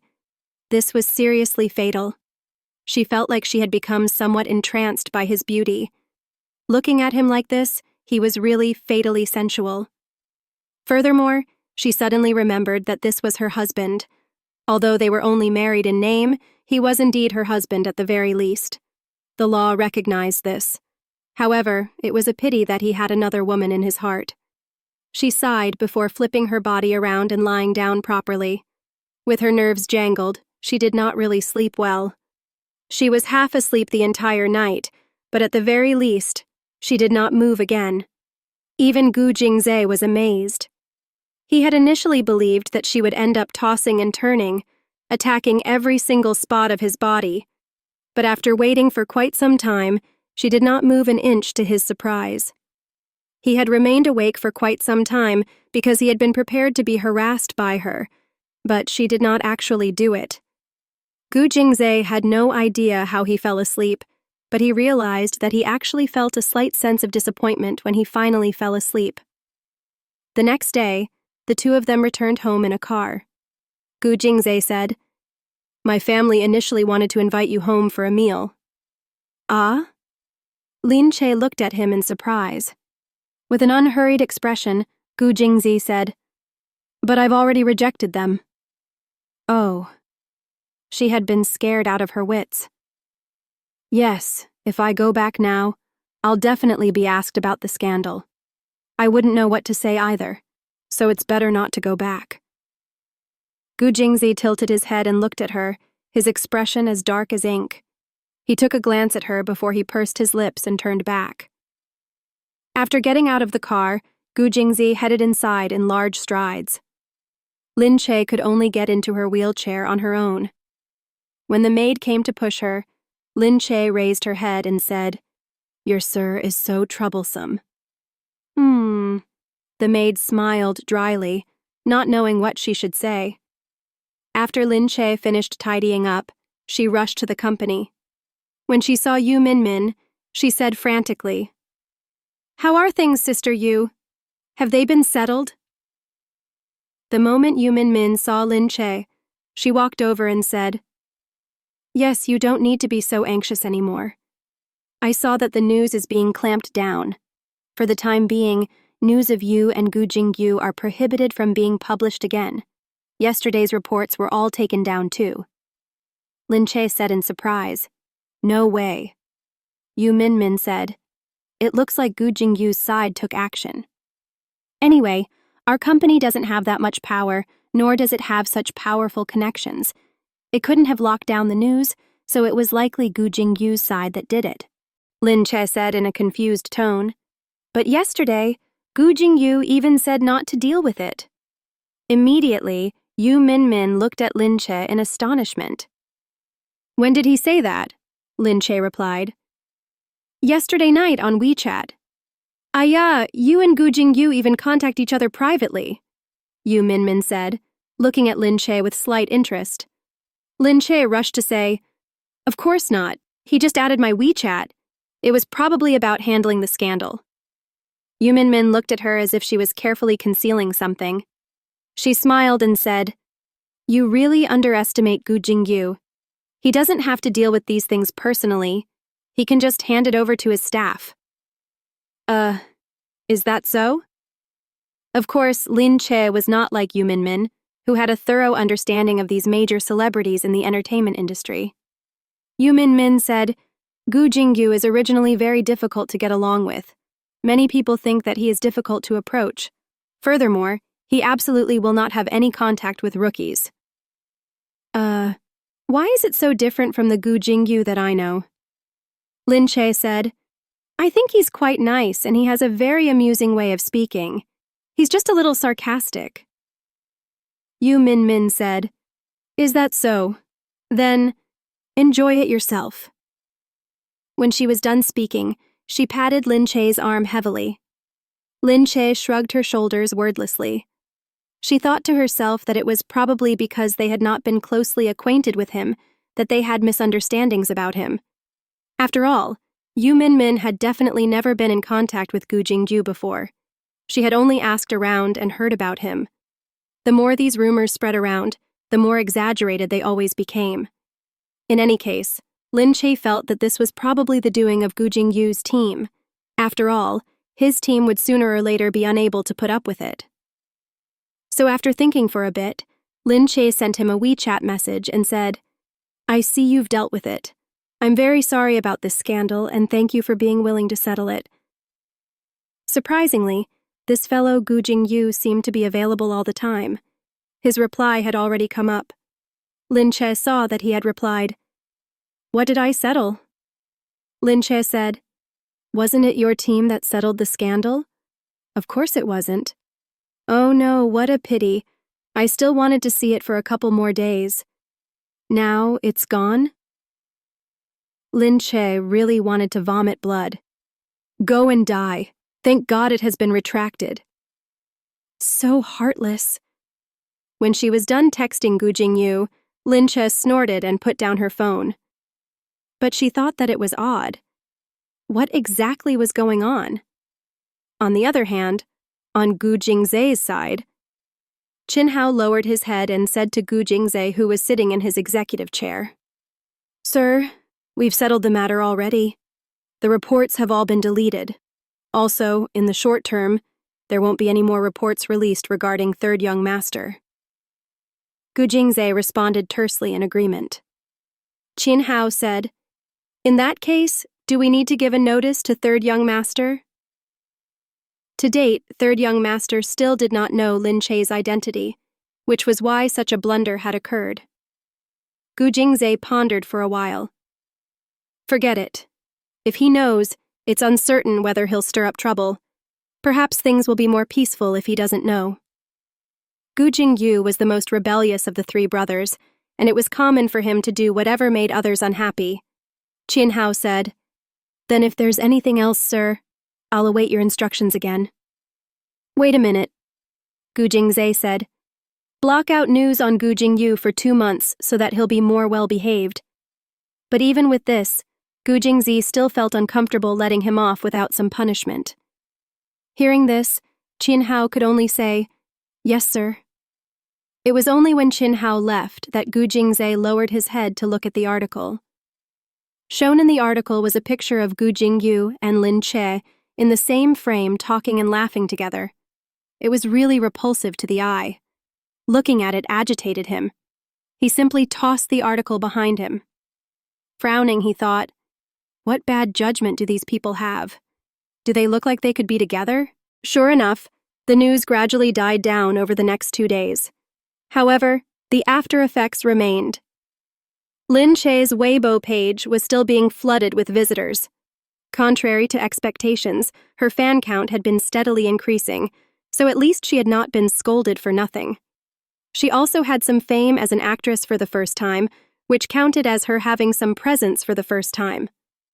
Right at this moment, Lin Che's stepmother suddenly gave her a call and said to her, Your elder sister's engagement party with Chin Ching is this weekend. You can set aside some time to come, right? Lin Che's heart stopped. Were they going to be formally engaged? Lin Che's hand, which held her phone, trembled slightly. Still, she forced herself to put up a pretense of calmness. She said to Han Taiyang through the phone, "Why do I need to go? Stepmother, are you inviting me right now?" Of course, she did not want to go. She did not want to return home to see the distasteful faces of her family members, nor did she want to see Chin Ching ultimately marrying someone else. Han Kai-ying snorted and said, "Why? You dare not to come? Could it be that you still harbor some feelings for Chin Ching? If that's the case, all the more you should come. Come and take a look so that it's easier for you to give up completely." "Stepmother, I can't do anything about it either if you insist on putting it that way." "Ayo, is it just my words or is it actually what you're thinking inside? I see that you've really been working hard these few days to compete with Lin Li. You even went to cotton up to Gu Jingyu so that you could be in the headlines. What a pity that Gu Jingyu could not be bothered with you at all." It took him barely 2 days to push down the news. Lin Li's wedding this time will definitely be in the headlines. It'll easily give you some opportunity to show your face. Won't you come and freeload for the front page? As Lin Che listened to Han Kai-ying's words, she thought to herself that she had a really rich imagination. Although she did not know if it was Gu Jingyu who had pushed down the news, she could confirm that Gu Jingyu was definitely not as Han Taiying had described. Finally, Han Kai-ying said, "Anyway, it's up to you whether or not you want to come. If you really feel that you don't want to see Chin Ching marry Lin Li, then don't come."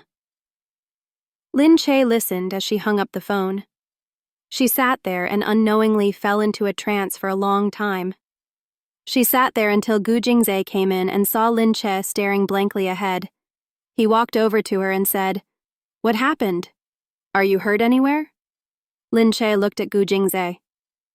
"To be honest, I kind of sympathize with Miss Mo." Gu Jingzhe's gaze was turbulent as he looked at Lin Che. He did not know why she had suddenly brought up Mo Huiling. "What happened to her?" Lin Che sat there hugging a pillow. "She will definitely be very sad to see me together with you. Watching someone she loves getting together with someone else, but not being able to do anything while still having to pretend to be magnanimous and indifferent is very heartbreaking. In actuality, maybe it saddens and haunts her at night, so much so that she cries alone under the blankets. But still, you're by another woman's side." As Lin Che said this, she lowered her eyes to hide them. Her long lashes were like half-open sandalwood fans that gently covered her clear eyes. Her porcelain-white face was overcast with bitterness, and her distress was like a murmuring stream that gently flooded that pair of usually clear and bright eyes. She smiled, but although her brow curved, it made one feel tender and protective towards her. She seemed to be talking about Mo Huiling, but she herself began to get weighed down with sorrow. As Gu Jingzhe looked at her eyes, he felt slightly bitter for some reason. He kept feeling like she was not talking about Mo Huiling but about herself. Gu Jingzhe could not help but frown and say, "You don't need to be concerned about matters between me and Healing." Lin Che snorted and looked at Gu Jingzhe. "Indeed, all men are bad. Gu Jingzhe glared at her before standing up and walking out. She really was a heartless woman. However, his brow still wrinkled up. He knew that something was off with her, and he wanted to know what exactly had happened to her. In the study room, he looked at Qin Hao. "How's your search coming along?" Qin Hao said, "Sir, although I don't know if this is what you're looking for, it seems that the Lin family's eldest daughter, Lin Li, and the Qin family's young master, Qin Qing, are getting engaged this weekend." Qin Qing? Was it the man who she had always liked? Gu Jingzhe's brow furrowed deeply. The gloomy expression on his face was intensely secretive. Sure enough, she was not talking about Mo Huiling and him earlier, but about that man. Could it be that she was still upset over that man? Gu Jingzhe did not know why he felt even more uncomfortable. Every day she was on the bed and always slept earlier than him. Yet she still had the nerve to say that she tossed and turned at night while crying under the blanket. He did not know why he started to feel more and more agitated. He gestured at Chin Hao to leave. Chin Hao said, "Sir, then." "Get out." Shocked, Chin Hao floundered and left frantically. Although Lin Che did not want to go, her anger did not dissipate from thinking about it. It became more pronounced when she thought about how Han Kai-ying had intentionally provoked her. While she understood that she had done so on purpose, Lin Che still could not help but fall for it. Thus, Lin Che decided to attend the ceremony to have a look. She attempted to borrow a formal dress through the company, and when Yu Minmin heard that she needed it to go to Lin Li's wedding, she immediately and generously offered to help get her a good piece. Because Lin Li was, after all, a celebrity, her wedding with Qin Qing was a hot topic for a sizable number of people. It was likely that quite a few media outlets would be there on that day. They could take advantage of the situation and seize the opportunity for exposure. Of course, Yu Minmin was very happy. On the day of the engagement, the skies were boundlessly clear. However, Lin Che's mood was instead so downcrest that it seemed to have hit rock bottom. She went to the engagement venue in a car, and when she alighted, she saw a few large words dazzling brightly at the resplendent and luxurious entrance of the hotel. The words were, "May Lin Li and Qin Qing live a long and happy life together. A long and happy life together." Swallowing her bitterness, she told herself not to look at him again and not to think about him again. After today, he was no longer going to be the youth she dreamed of in her younger years, but someone else's fiancé. After getting out of the car, she sat on her wheelchair. Even though walking did not hurt so much now, she did not want to hobble around either since she had come to attend the engagement. In comparison, it was better to sit on a wheelchair like this. She wheeled herself into the hotel in a blue formal dress, but before she even entered, her silhouette was discovered by a reporter at the hotel entrance. "Look, that's Lin Che, right?" Lin Che was still zoning out when she saw several cameras starting to direct themselves at her. The reporters swarmed towards her, but were blocked by hotel security. However, they still asked Lin Che excitedly, "Did you come to attend your elder sister's engagement? You and Lin Li are biological sisters, right?" Lin Che could only smile good-naturedly. The reporters vigorously took photos of her smiling face before continuing to ask again. "This time, you have scenes with Lin Li in the new television series. How does it feel for you two sisters to act together? Did Lin Li invite anyone from the production team here? Did Gu Jingyu receive an invitation? Will he come as well? Lin Che, do you contact Gu Jingyu in private?" It was Lin Che's first time being surrounded like this. She did not think that because of the scandal this time, she would actually be recognized by the reporters in an instant. Han Kai-ying was inside, but with one look, she saw Lin Che outside presently being blocked by reporters so that she could not come in. Looking at the fervent excitement, Han Kai-ying's countenance darkened immediately. What was this Lin Che anyway? How could she even have reporters going up to surround her and make her look so majestic? Did she come to purposely steal the show? Lin Che was still sitting in the wheelchair, laughing dryly and not knowing how to answer these questions. She did not expect to meet reporters here. She wore a blue formal dress that was slightly off-shoulder in a sling style. Natural yet generous, it made her look very fresh and elegant. Her hair was tied up high, and it revealed her neck with beautiful slender lines. Han Kai-ying fumed with anger. She was certain that Lin Che was doing this on purpose. She still dared to say that she had no interest in Qin Qing. At last, security withheld the reporters, and Lin Che was able to finally go in. She saw Han Taiying wearing a festive dress immediately. It was as if she just had to wear every valuable thing she possessed in order to show off her wealth. Glaring at Lin Che, she remarked, "Hey, you said it was inconvenient for you to walk. Didn't I tell you that you didn't have to come?" Lin Che snorted. "Oh, did you? But how can I not come to my sister's engagement?" Han Kai-ying replied, "Look at you, you pitiful thing. The moment you arrived, you immediately snatched the attention of the reporters. Of course, with you in a wheelchair, it's not hard to notice. Was Han Kaiying implying that Lin Che deliberately sat in a wheelchair to attract attention? Lin Che was too lazy to explain. She laughed as she sat in her wheelchair. I didn't expect reporters to be here, stepmother. You guys made the ceremony to be such a huge thing that it attracted the reporters. Thanks to sister's engagement, I have the opportunity to get my own headline. Isn't that what you said? That I would have my own headline? Han Kaiying had indeed told Lin Che that, but it was sarcasm. Little did she know that the reporters not only knew Lin Che, but they had a keen interest in her. Naturally, Han Taiying had underestimated Gu Jingyu's influential power. Any gossip about him certainly lasted long. Very well, you're right. Since your sister is so famous, it's only right of her to look after you. She could only say this while glaring at Lin Che, thinking that no matter what, the star of today was Lin Li. After a while, she arranged for Lin Che to be in a corner where no one would notice her or allow her to grab the spotlight. At that moment, Qin Qing walked out from a distance. In an all-white ensemble, Qin Qing looked extremely neat today. He was today's male lead, so naturally, he was like Prince Charming. As soon as he appeared, everyone's eyes were drawn to him. Being a scion of the Qin family, he grew up with a golden spoon in his mouth. He was destined to be a winner in life ever since he was born. Today, he was getting engaged with the beautiful, sexy, and famous Lin Li. It invoked envy among many.